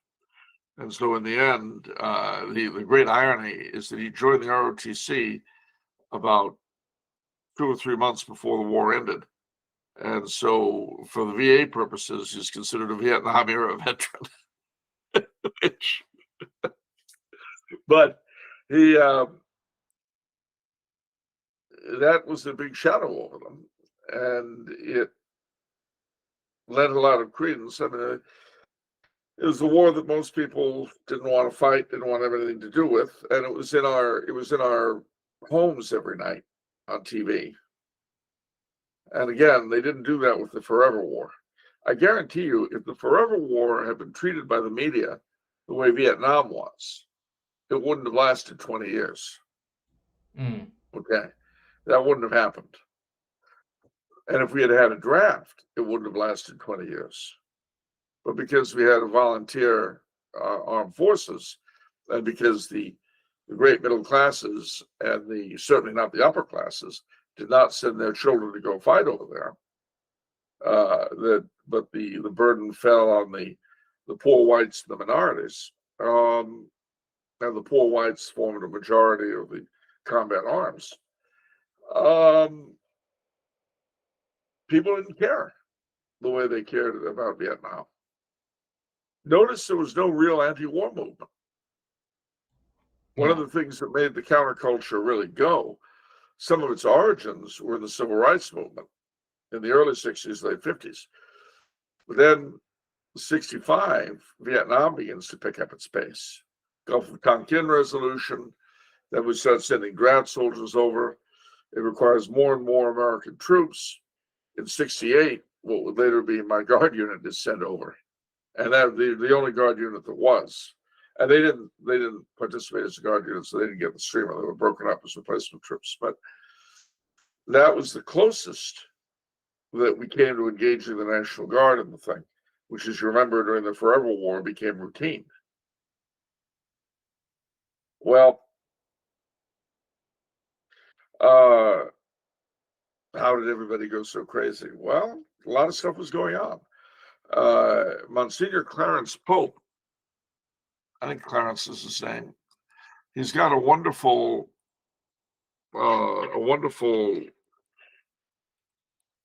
thing about the clergy of his time, liberal clergy.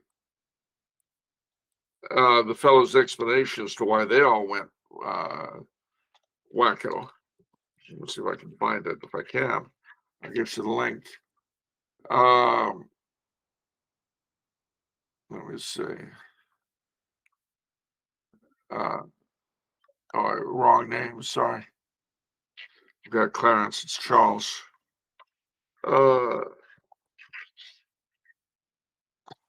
Gosh, fat fingers. The thing is that they were already before the council. There was a lot of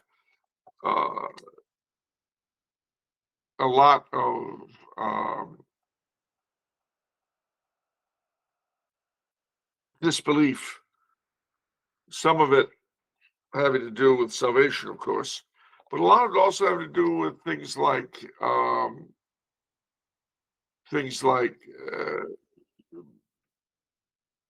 exorcism versus psychology, or the say Blaise blessings versus modern medicine.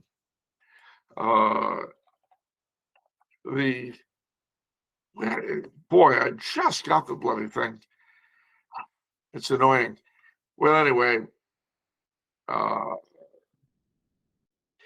this liberal priest told Monsignor Pope in a very revealing piece on how they basically lost a lot of their faith by the 50s, through the 50s into the 60s, and really wanted to get updated because they thought the church was behind the times, because they thought the church didn't understand anything anymore. I'm sorry, I can't find it right now, but it was a brilliant piece in that it was an older priest who was telling Monsignor Pope why they went the way they did, because this guy had supported everything.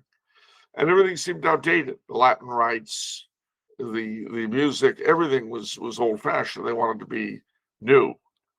Well, that was part of the whole thing. In places like Ireland and Quebec, dumping the faith was considered becoming grown up and adult. You see, catching up with the modern places. You saw that in Catholic education when Land O'Lakes Conference in 68, I guess, was it? 72, 68. The leaders of all the major Catholic universities in the United States got together and basically agreed to give up their Catholic identity in order to become academically respectable. See, all of this stuff was happening at the same time. And it seemed like every time you turned around, there was some new deal going on in every aspect of life. And for some people, it was very exciting. It was very energizing. And for other people, it was simply horrifying. Now, You look at people like Pope Francis, it was a great time for him. It was a new time. It was a new springtime. That was the phrase people used, not springtime for Hitler, although that came out at the same period, but a new springtime for the church. The new Pentecost that John the 23rd talked about. All this stuff is dancing around. So how can everybody go crazy at the same time? Well, there's a lot of reason to. And in the meantime, the Soviet menace was still there, and people were hoping, well, gee, maybe if we, instead of confrontation, we try flower power or something. And of course, even the response to their threat, it was the famous "better red than dead." So I mean, you have all this stuff going on. You have the old WASP culture of America losing faith in itself. You have the moral consensus upon which the whole structure of the American civic religion had been built collapsing. I mean, in 1964, the Supreme Court ruled that states could not forbid the sale of contraceptives. In 1972, you have it being impossible for states to forbid abortion with Roe v. Wade. You have a massive collapse in sexual mores. Living together becomes okay. And all these changes are mirrored in popular entertainment. So I realize that trying to explain it like this doesn't really answer the question, but having lived through it all, it's the best I can do. I mean, I guess the succinct way to say it is we are more reluctant to deal with reality than ever before. Like, Yeah. we don't want to deal with reality. I mean, whether it's a church and it's like, oh, well, churches are closing down. Oh, okay. Let's get more greeters in there. That'll solve it. Oh, okay. Well done. What? Well, again, when you're resolved on a course of action, and a lot of your self-image is bound up with that course of action, it's very difficult to simply say I'm wrong and I don't know what I'm talking about. Maybe that's it. That rings true to me. Is we don't want to admit that we were wrong ever. Well, no, we can't, because if we were, then imagine the terrible damage we've done. Let's pretend for a second that we were wrong, and those terrible naysayers, those terrible Latin Mass people, were right. Well, then what we've done is a horrific crime. And we've spent all of our careers pushing that crime. Nobody wants to say that. Nobody. What's interesting, though, is it's implicit in literally everyone, because in order to sell everything, it's always, well, what aren't they telling you? What are the lies that you have to dodge when health, in education, religion, in anything, in business? What is that? What is the hard, gritty truth? What is the red pill that is really the true thing? The true thing, the real red pill. You ready? Can you dig it? Uh-oh, I'm scared. Okay, go ahead. The only thing that is indisputably true in this life are the articles of belief of the Catholic faith. The same 4 creeds. Anything else is quite debatable. The sky isn't blue? Not here, not right now. It's kind of black. All right. I mean, everything else, at the risk of being a Debbie Downer, I hate that.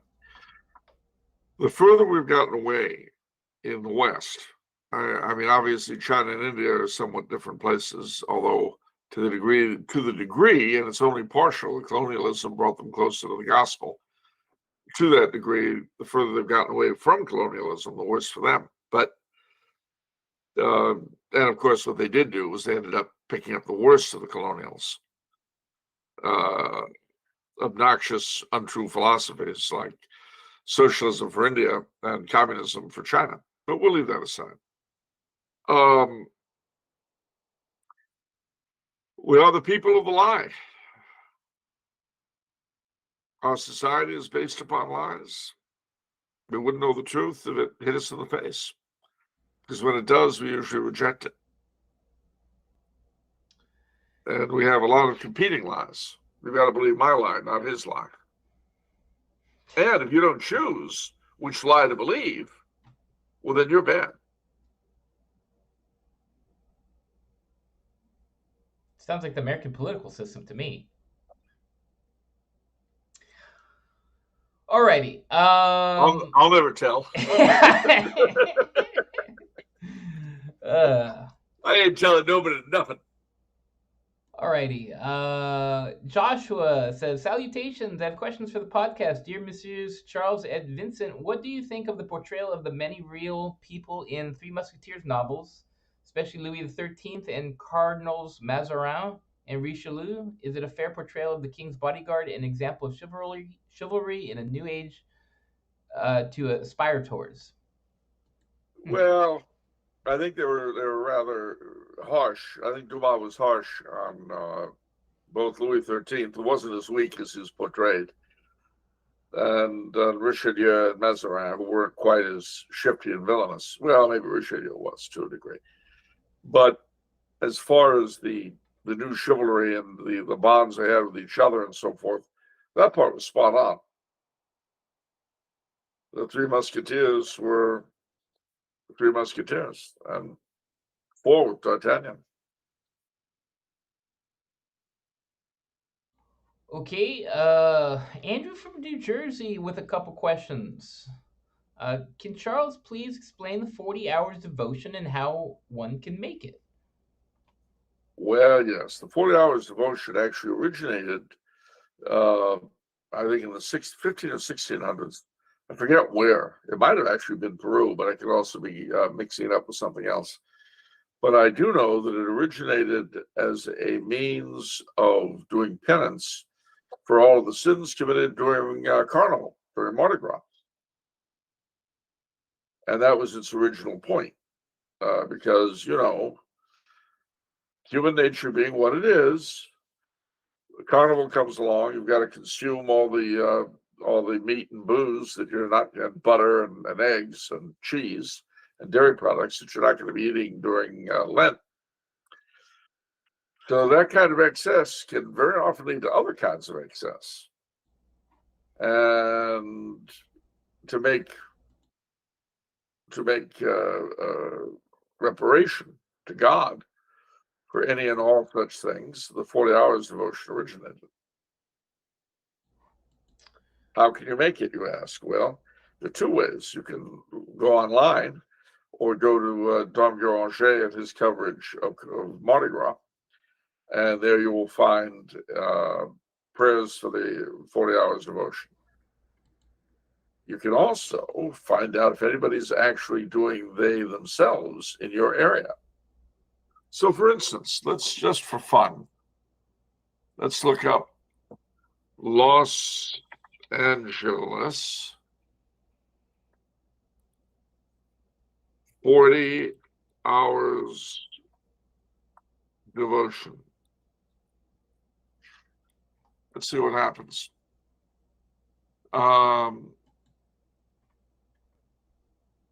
Let's see. 40 hours of Eucharistic devotion, Los Angeles, California. Forward and Mission is doing this.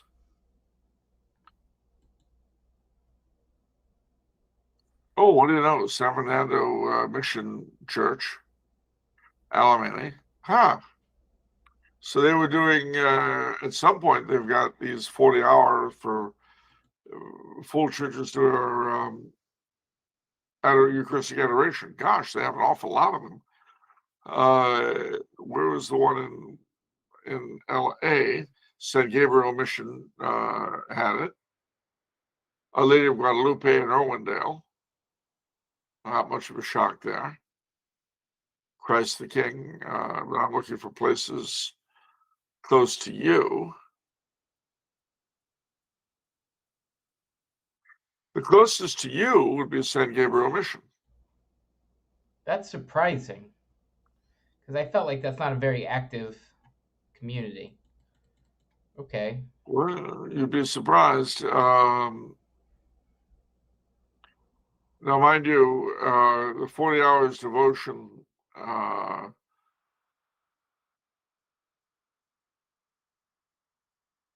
going to Violet, Louisiana. Anyway, so different. They have it at different times, different places. But you can do it yourself. That's interesting. So, so it's just adoration? It's perpetual adoration? Not perpetual, but that's interesting. The Sisters of Providence do 40 hours devotions. Huh, interesting. So yeah, it involves Eucharistic adoration, and there are particular prayers that are said and so forth. But the SSPX do it at different times and places. St. John Cantius, how to bring the 40 hours devotion to your parish. That's interesting. From our Sunday Visitor. So yeah, there you go. Alrighty. Charles, please explain who the Luddites were and did they have a point? Oh yeah. Basically, as the Industrial Revolution got underway in Britain in the early 19th century, one of the things it did was put a lot of people out of work. You see, it used to be that a lot of things that we consider industrial work, weaving and things like that, were actually done in homes. It was what we call piecework. And people would particularly do this during the winter. So farmers and people like that might be weaving or whatever, making toothpicks, whatever it might be. But then the factory system came in. And the factories, of course, are much more efficient. They could produce goods at a much faster quantity than single families or single farms could. And this put a lot of people out of work. And of course, the wages that they paid their workers were dirt cheap. So, and obviously, people would, wanting to save money, the producers would rather go to the factory system than have a bunch of families doing piecework. Well, the Luddites didn't think this was a good idea, particularly because a lot of them were people put out of work by the factories. So they carried out terrorist acts on factories. And there was some riots. Enough of them got together and were unhappy. There were riots, and of course they were suppressed very nastily, as riots tend to be, unless you're in the United States over George Floyd. What? All right. Mostly peaceful Luddite protesters. Mostly peaceful, yes. Except that they would smash factories. Alrighty. Last grouping of questions, formally, from R.C. Hinterlander. Okay. For Mr. Coulombe, it is the spring of 2029. The U.S. government is in a constitutional crisis. Results of the 2028 election had neither candidate reaching the threshold of 270 electoral votes to win the presidency. And the House of Representatives is unable to select one of the candidates from the election. In order to avert further disruptions, the Congress, with the U.S. Supreme Court, has decided to appoint a new monarch with a star-spangled crown. This is to bring much-needed peace and order to America. After the Congress and Supreme Court decide on a new monarch, Mr. Coulombe suddenly finds himself being surrounded by secret security agents that inform him that he is to be the new king of America. Also, no need to worry about succession, as Sir Vincent, who has been made the Grand Duke and Knight of the Dominion of California, has already been proclaimed as King Charles's successor. Oh boy. I don't need the crown. Look, you don't need to wear the crown to have power. Okay? So that's for sure. All right. After being christened and crowned as a sovereign, His Majesty King Charles has immense power to alter America's social, economic, and political theology. My questions for this scenario are as follows. Number one, what is King Charles to do regarding the role of the clergy and in making it more involved in social matters? Well, wow. I would, of course, I would have to have the Cardinal Archbishop of Baltimore perform my coronation at the National Shrine of the Immaculate Conception. Okay. That would be the first step. The second step, of course, would be to put all of the would be to assemble the bishops and explain to them that they have a new role. It's not simply as guardians of doctrine, which have been done so poorly at, but also morals. So we'd have to revamp the Legion of Decency and the Hays Code and stuff like that. What are those things? Regulating film and media to make sure they're moral and not filled with crap. Yeah, but like those are actual objects and tools to regulate films in that manner? Yeah. The Hays Code dominated. I mean, that's why you've heard the phrase pre-code movies, which are generally racier or nastier or bloodier than things that came in after the Hays Code. And the Hays Code was abandoned, of course, like so much else in the 60s. But we put it back.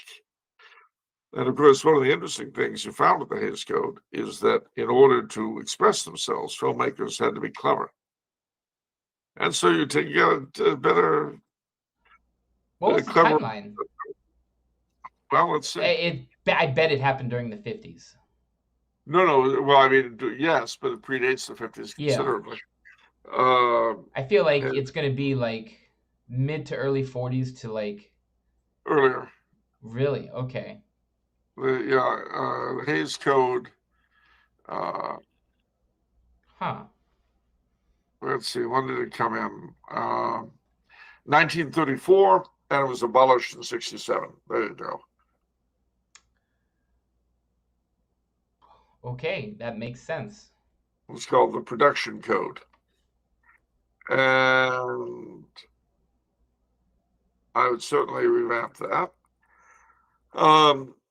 I would negotiate with the Holy See for Concordat, which would. I have actually another question. Who enforces the code? It was the Motion Picture Association of America enforced it in those days, which was basically all of the motion picture companies. They enforced it. It's not like the FCC? No.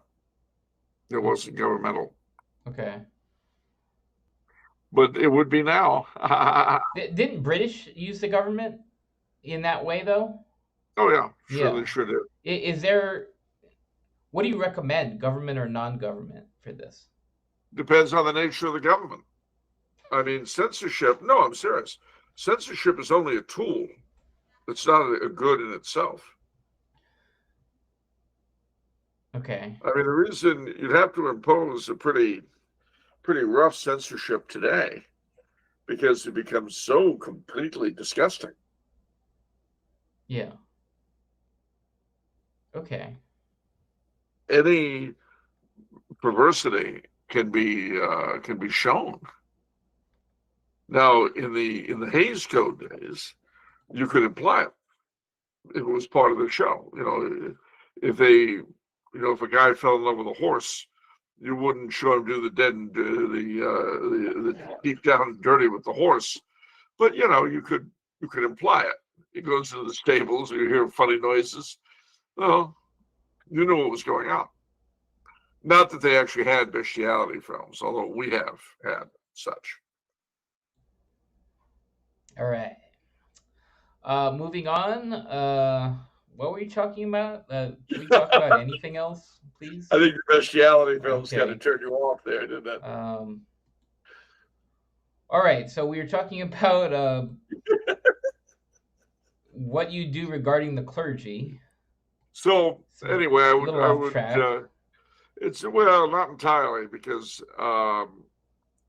there'd be a twofold thing. One, they would have to be, shall we say, they would require a great deal of retraining for their new role, and I would have to insist on a certain amount of supervision of seminary and that kind of thing, training. Because American priests and American seminarians would have no idea of what their role would be as leaders of their flock. As I say, I'd have to have a concordat with Rome, some voice in the choice of bishops. Not complete, you understand, but some choice. The nuncio would become the dean of the diplomatic corps. Well, that kind of thing. Obviously, I'd endow certain abbeys and other foundations. It would be royal abbeys, etc. I probably the Norbertine Abbey in Silverado would become a royal abbey, and I think that would be kind of a definite. Yeah, for sure. The downside is they'd have to wear blue buttons and piping again, and the blue pom pom on their berettas. But I think they could probably stand that. St. Michael's is absolutely blowing up. They have a YouTube channel now that's quite large. They're exploding, man. God is rewarding. That's the tree that is reaping fruit. I'll tell you that. Isn't that funny? Isn't that funny? You do your job. You follow your if you'll pardon the expression, original charism, and stuff happens. Isn't that weird? Yeah, it's super weird in this day and age. That's Yeah, unusual. I don't get it. You do what you're supposed to do the way you're supposed to, and it works the way it's supposed to. Huh. Yeah, I don't know what broke on that one. The system really broke on that. Yeah, I don't get them. that part. Well, yeah, I mean, what was it? Dear Pope Francis said, anytime he heard of an order or a diocese having lots of vocations and doing well, he felt very badly about it because he was afraid there was rigidity. Yes. All right. How would you seek to change America's philosophy of economics? I'm not an economist, so I would have to put together some sort of a brains trust. And,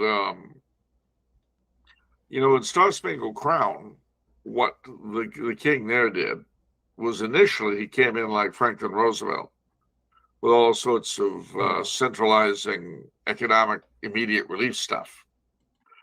But as soon as that had some success, he began spinning things out and decentralizing them. I'm not an economist, but my gut feeling is that something along those lines would be required. Some immediate band-aids followed by very different, longer-term solutions. It's interesting wording there. Philosophy of economics. To me, what I think of is philosophy of consumerism, sort of what that implies. There's some implications there if you think about it. For example, in a consumeristic society, is there a common good? I mean, like how does common good exist? You know what I mean? We kind of see, especially on the labor end of things, people who are, they putting out products and services. They're kind of in survival mode, and they don't judge what they're putting out. True. You kind of see this in in certain movies too. Like one of my favorite movies actually is Michael Clayton with George Clooney. Kind of a hard hitting thing, and it kind of shows how all these businesses, all these people, they're just in survival mode. So you don't judge it. You just sort of, your goal is to survive as an organism, and then that's it. No, it's true. And so that's a whole philosophy there, like to what I don't know how you unravel that knot or untangle that knot, but it gets very hard, and I don't know either. Yeah. All right. Final question before we take questions from the audience. What would King Charles do with the elite intellectual classes of America, specifically the Ivy Leagues and powerful press institutions such as the New York Times? Could Charles be America's version of Clovis the First? It would have to be. There'd have to be wholesale replacement of university heads, and some of those clerics we talked about would have to be employed. I could well imagine taking someone from, I don't know, the Royal Abbey at St. Michael's and making him the president of Harvard. Now, mind you, that would be the price of continued royal funding. Now, Harvard could say, no, we have academic freedom, to which the king would say, you're absolutely right, on your own expense, your own dime, of course, you're free to do anything you like. Yeah. But all of the millions and millions of dollars that you've been getting from the Treasury, you won't have, unless you accept with money comes control. The price of freedom is self-support. Oh. Self-determination means self-support. But who pays you owns you. So you have a choice here. You can, for the sake of academic freedom, spurn every penny from the royal treasury. And then do whatever you want. Oh. Or you can continue as you are, but then you're going to be directed. Your call. Oh, that's familiar to me. It's like our government now, except not for evil ends. Like with Nigeria in contraception, right? Like wasn't all this aid attached to this, but you had to like ingest the poison. Yeah. Oh, it's just a good version of that. Okay. Well, I mean, like censorship, these things are all neutral tools. It's how you use them. It's their ends. That, let's put it this way: there are some tools that are intrinsically evil. Lying and theft come to mind. But if you want my money, then you have to accept my direction. If you don't want my direction, then you don't get my money. Yeah. It's really very simple. Yeah. But I've got what? You've got a huge endowment already. Yeah. You know how many millions of dollars Harvard has in private endowments? I can't even imagine. Lots. So the only reason that they would, and if indeed there were centers or whatever that were being federally funded that were absolutely essential, fine, we'll take them over. So instead of the Harvey Klingelmeyer Center for the Study of Hot Dogs at Harvard, it'll be the Royal Institute for Hot Dog Study.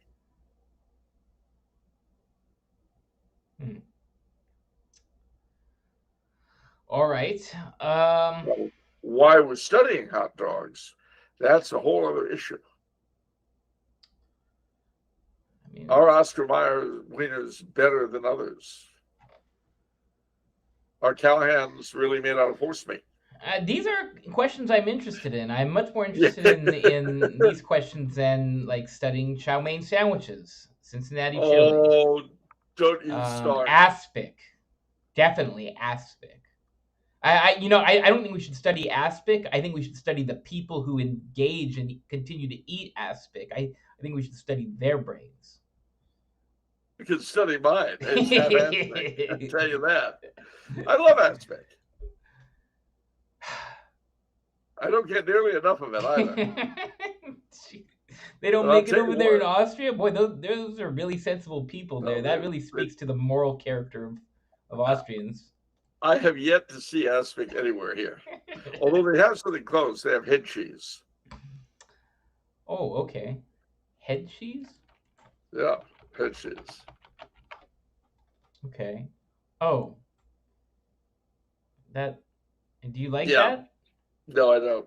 I was gonna kind of like a little bit of a jump scare there for me. Okay. Aspic is as far as I go. Head cheese is a bridge too far. And of course, there's the old Hungarian story of the head cheese of Miskolc. Yeah. Miskolc is in northeastern Hungary. The story goes that they put out a bucket of stuff to cool overnight and turn into head cheese.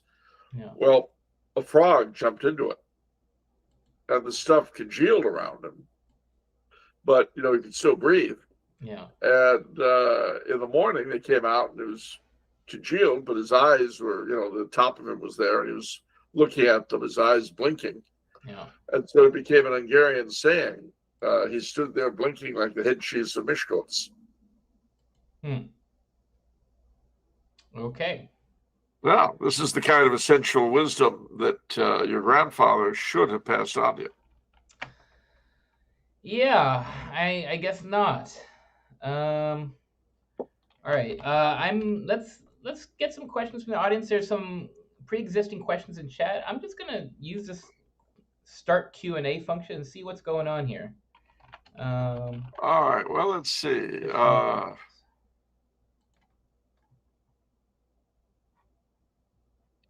Send in your questions. Okay, interesting. So I ask guess something. Okay.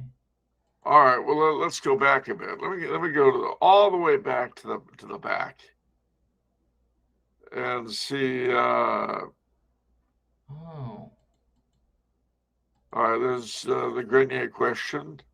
I wonder how much overlap there is between the Tumblar House and Stone Choir audiences. No idea. I don't know Stone Choir. What are Charles's thoughts of the Romanian branch of the Cantacuzene dynasty? Does he think they're the only dynasty of the Roman Empire to survive to the present day? No, I don't. There are others, but they're certainly the most prominent. I couldn't tell you. I mean, I don't have much of an opinion of them one way or the other, except that they were Romanian princes and they were the heart of the conservative party in Romania in the 19th century. Where would we be able to listen to the Pelican broadcasts? You want to look up Pelican Plus, which is a a media platform, a Catholic media platform. What's it like being in the Royal Stewart Society? Amazing, transformative. Every minute I wake up in the day, what? No, it's just good. It's nice. Okay. Let's see. Yeah, we covered Filioque. It may be the great Satan, but it's our great Satan. Well, okay. I have a cavalier attitude toward the English Civil War. Can Charles please give his opinion on de Maistre's remark on the executioner's role in society? Well, yeah, there's a lot of truth to it. De Maistre claimed that the executioner was the most important individual in society because he kept everybody in line. Certain amount of truth to that. Paul is Charles wearing lederhosen. He's not. The political implication of the Aspark blessing is objectionable political motivation. All right, that's fair enough.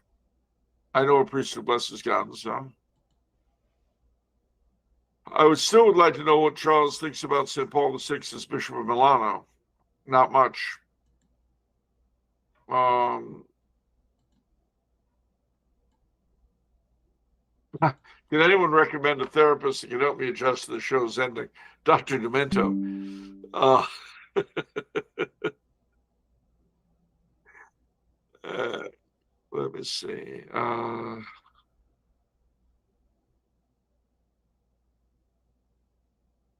I don't know. I don't know. I'm looking. When Mumbai dealt in Tara's halls. Now, this is a good line. In the 80s and 90s, the youth of Ireland cared about being modern and wealthy and stared at the faith in their own tradition. Yeah, absolutely. Control's talking about clericalism in Ireland and Sinead O'Connor. No, not about Sinead. But yeah, clearly, because of the destruction, for the most part, of the Irish Catholic noble class, the priests, to a great degree, took over their role. And not in a good way sometimes. Mr. Coulombe, please comment on whether you think the Hawaiian royal family could, if not be restored, play a role in American society at large. Frankly, I knew slightly the last heir, Prince Edward Kawana, and I would feel very much that the royal family should be restored as kings of Hawaii.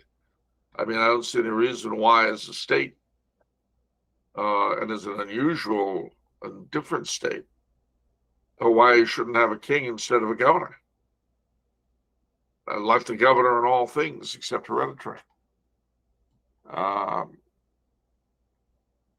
Switzerland walks between the raindrops. Now, this Whalen says, my problem with a lot of these wars is our country getting into imperial wars, but not adopting the philosophy to do that successfully. If you're going to do these type of wars, go all the way. Well, that's true, but unfortunately, it doesn't jibe with the national mythos.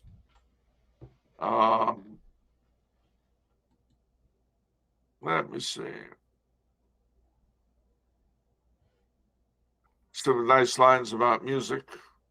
I used to laugh at religious people warned against popular music and movies and TV. Now I agree with them.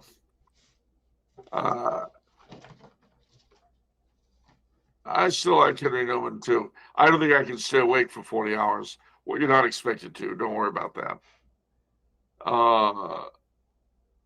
Code was 1934. Suburban Catholic says it's much, or Hawthorne says it's a suburban Catholic, it's much easier just to behave during Mardi Gras. Yeah. Ooh, is bringing in donuts. I'm sorry, I saw it's actually spelled brining in donuts. And I would not want donuts that were brined. Gross. Yeah, the miracle. What's going on there? I don't know. It's disgusting. I see. Bringing. He means bringing, but yeah, the whole notion of brining donuts. Yeah. No. Just gross. Miss Kitty asks, as a Gen Z here, I'm curious about what innocent Vincent, that's you, and Charles think about the morality of AI and the recent rise of AI-generated content. I am really, I don't have a reason for it. I really don't, but AI gives me the heebie-jeebies. Yeah, I mean, I work at a marketing agency, and I'm actually immersed in AI. I mean, obviously, the personality thing is bad, but AI, it's power like anything else. You have to use it responsibly. You have to think about its effects on you.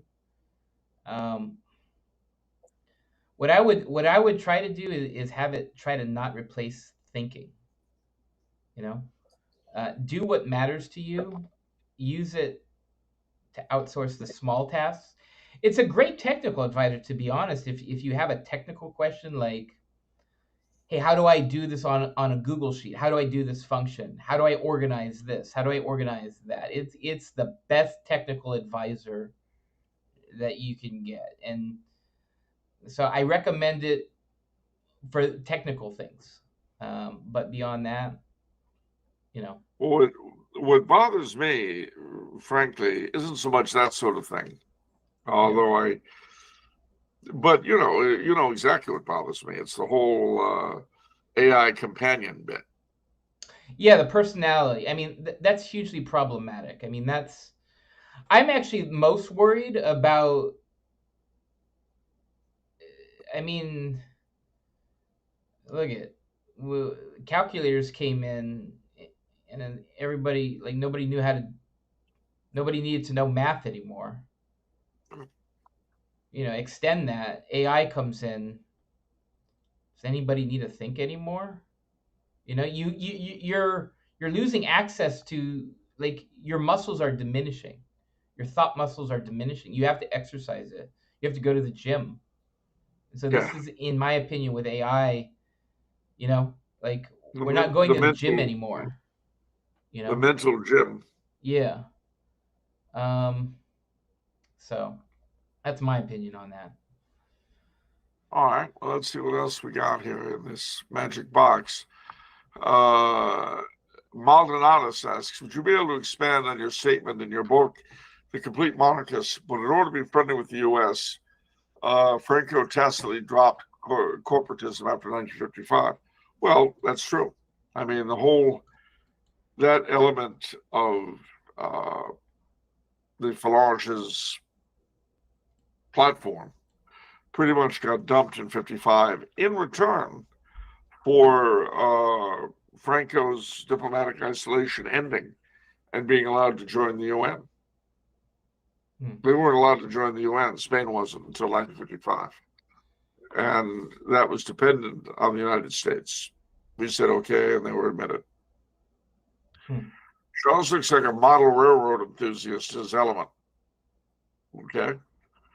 Have you guys heard about the monks making a Gothic cathedral in Wyoming? Indeed, I have. I know one of them. Could Charles give a history of public libraries and what their role is or could be in our contemporary society? Are there any great public libraries in America worth visiting? Oh, yeah. Public libraries actually started as private organizations. I think the first public library in the United States was founded by Ben Franklin and a bunch of other people in Philadelphia. But the idea grew. Various cities decided to be a smart idea, and they took them over. Are there any public libraries, great public libraries in America worth visiting? Quite a few, but I can only tell you my three favorite. Start well. New York's 42nd Street Library is wonderful. The twin lions and all of the artwork is beautiful. For a lot of people growing up, especially those who are poorer, public libraries and churches were the only beautiful buildings they had direct access to. And a lot of libraries across the country are quite beautiful architectural statements in and of themselves. The New York Public Library is one of these. The Boston Public Library is really gorgeous. And the LA Central Library, a real masterpiece in bizarre, syncretistic LA architecture of the 1920s. It's bizarre looking, but really lovely. Now, the role of libraries, though, that is going to be a bit difficult, a bit problematic, because with all the books online, why go to the library anymore? But I agree with Ray Bradbury that we probably should have put more money into public libraries than public education, because the library was the poor man's university. And and the poor man's high school for that matter, back in the days when people often had to leave school early to get a job. So I would hate to end the public libraries. And of course, a lot of them are trying to reinvent themselves as media centers and so forth. I wish them luck. but it's sort of like, I mean, one of the first intrusions, you might say, in the library was when they replaced card catalogs with computerized with computers. Because you go to the library in the old days, you had these big card catalogs. You wanted a book, you look it up according to either author, title, or subject, and then you'd go off armed with your Dewey Decimal System and find it. Or if you were at a major metropolitan library, you'd give it to somebody who would go into the stacks that you weren't welcome in and come back with it. And then you'd sit in your ornate reading room and read it, or else check it out and take it home. Well, they computerized the systems, and this goes back to the 70s. Most major libraries computerized their card catalog systems, so that's the end of the card catalog. You go to the computer, you look it up. But in the past 20 years, almost everything that's in the public domain, and a lot of things that aren't, can be accessed online. And so the library faces the same problem as the bookstore. You can buy almost any book you want to online. So why would you go to the bookstore? Why would you go to the library? Well, obviously, both of them, in order to keep going, have to provide services that you can't get at home. And part of that's community. So story hours and signings and that kind of thing.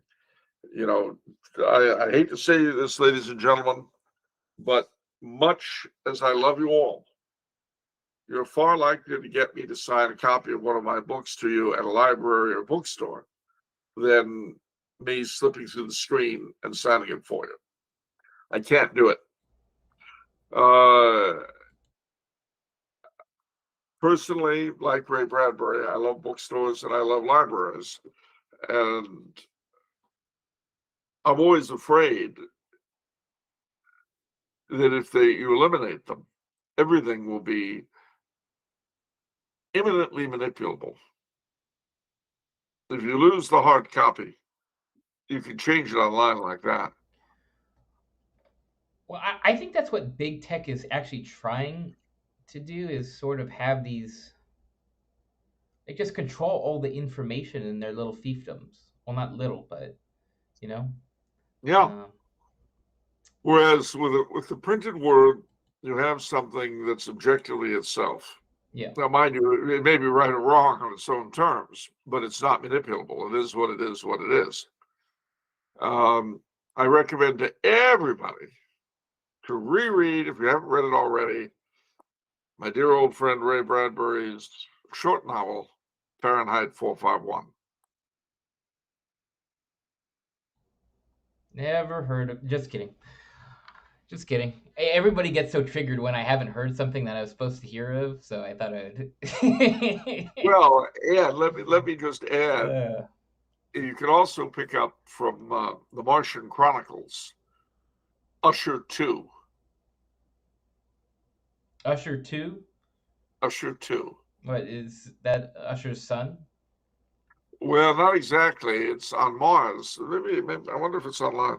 On Mars, this horror writer reproduces a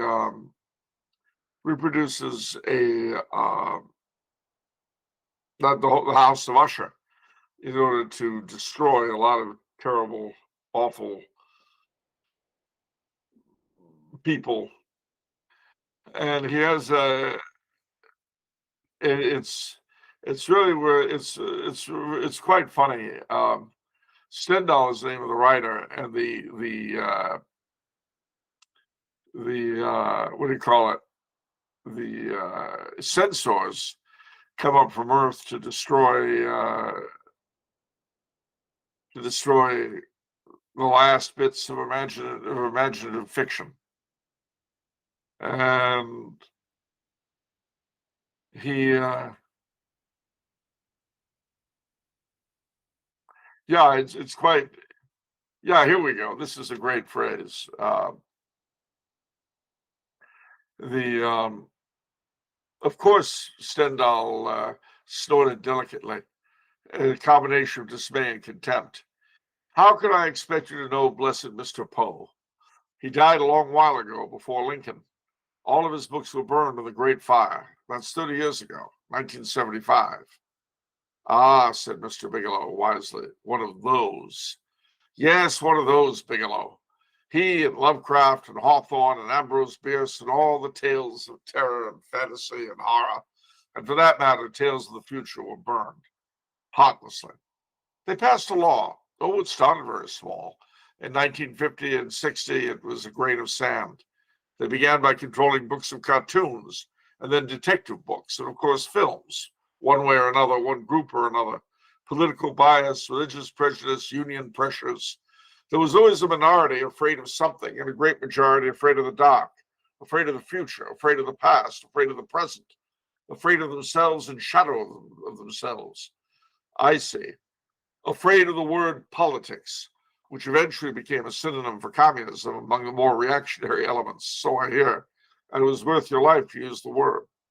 And with a screw tightened here, a bolt fastened there, a push, a pull, a yank, art and literature was soon like a great twine of taffy, strung about, being twisted in braids and tied in knots and thrown in all directions, until there was no more resiliency and no more savor to it. Then the film cameras chopped short and the theaters turned dark, and the print presses trickled down from Great Niagara reading matter to a mere innocuous dripping of pure material. Oh, the word escape was radical, I tell you. Was it?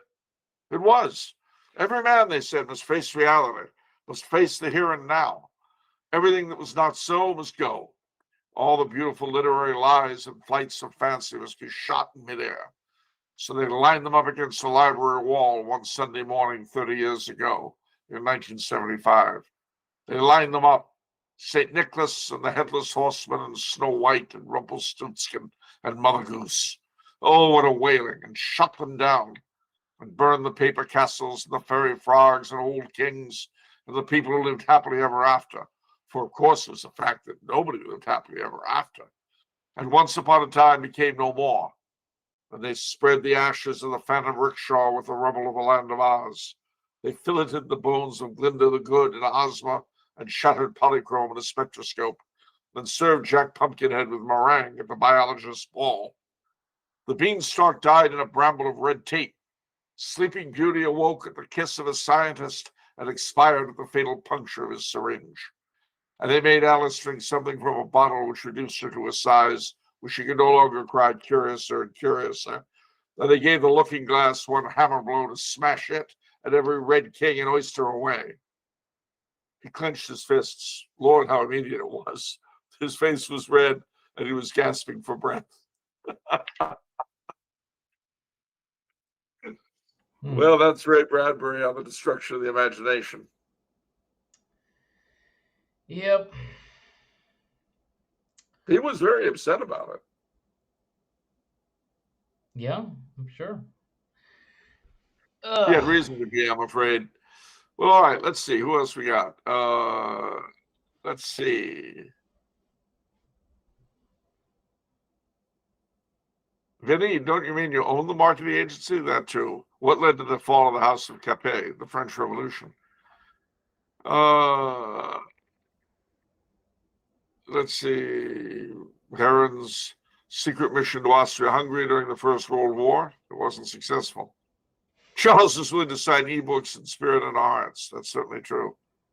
The Rise of the House of Tumblar by Egon Gotti is worth taking down. Lassa 7 remembers reading Usher 2 in middle school. So does Batch Boy. All righty. We are at the end of the line. What? It's midnight here in Austria. What do you mean by that? I mean, it's time to close it up, Charles, for the day. Yeah, but it's midnight. We can close up at midnight. Or are you saying we can't because it's midnight? You have some superstition? I'm telling you that the night's winged horses no one can outpace. For midnight is not a moment. Midnight is a place. It's midnight in the Garden of Good and Evil. Ooh, very.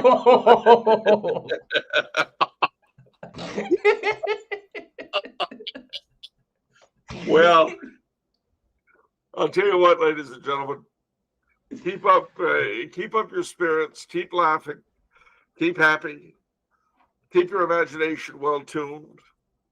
Don't do what Mr. Bradbury was afraid would happen. You know, for all of its annoyances, the world is still a marvelous place. I say this even to our Zoomers. Remember this. We all descend from people who saw 3/4 of the neighborhood die around them. And they pulled themselves together and produced, well, eventually us. So if you're feeling desperate, if you're feeling with your back against the wall, if you think, oh my gosh, I can't take it anymore for whatever reason, religion, history, politics, economics, whatever it is, just remember, you came from people who went through much worse. And you can do it. And God willing, you shall do it. But I got a question for you. Yeah. What if it's not every Monday, but every other Monday? Then it's off the menu. And what about, I know, what about the soul you save? It may be your own.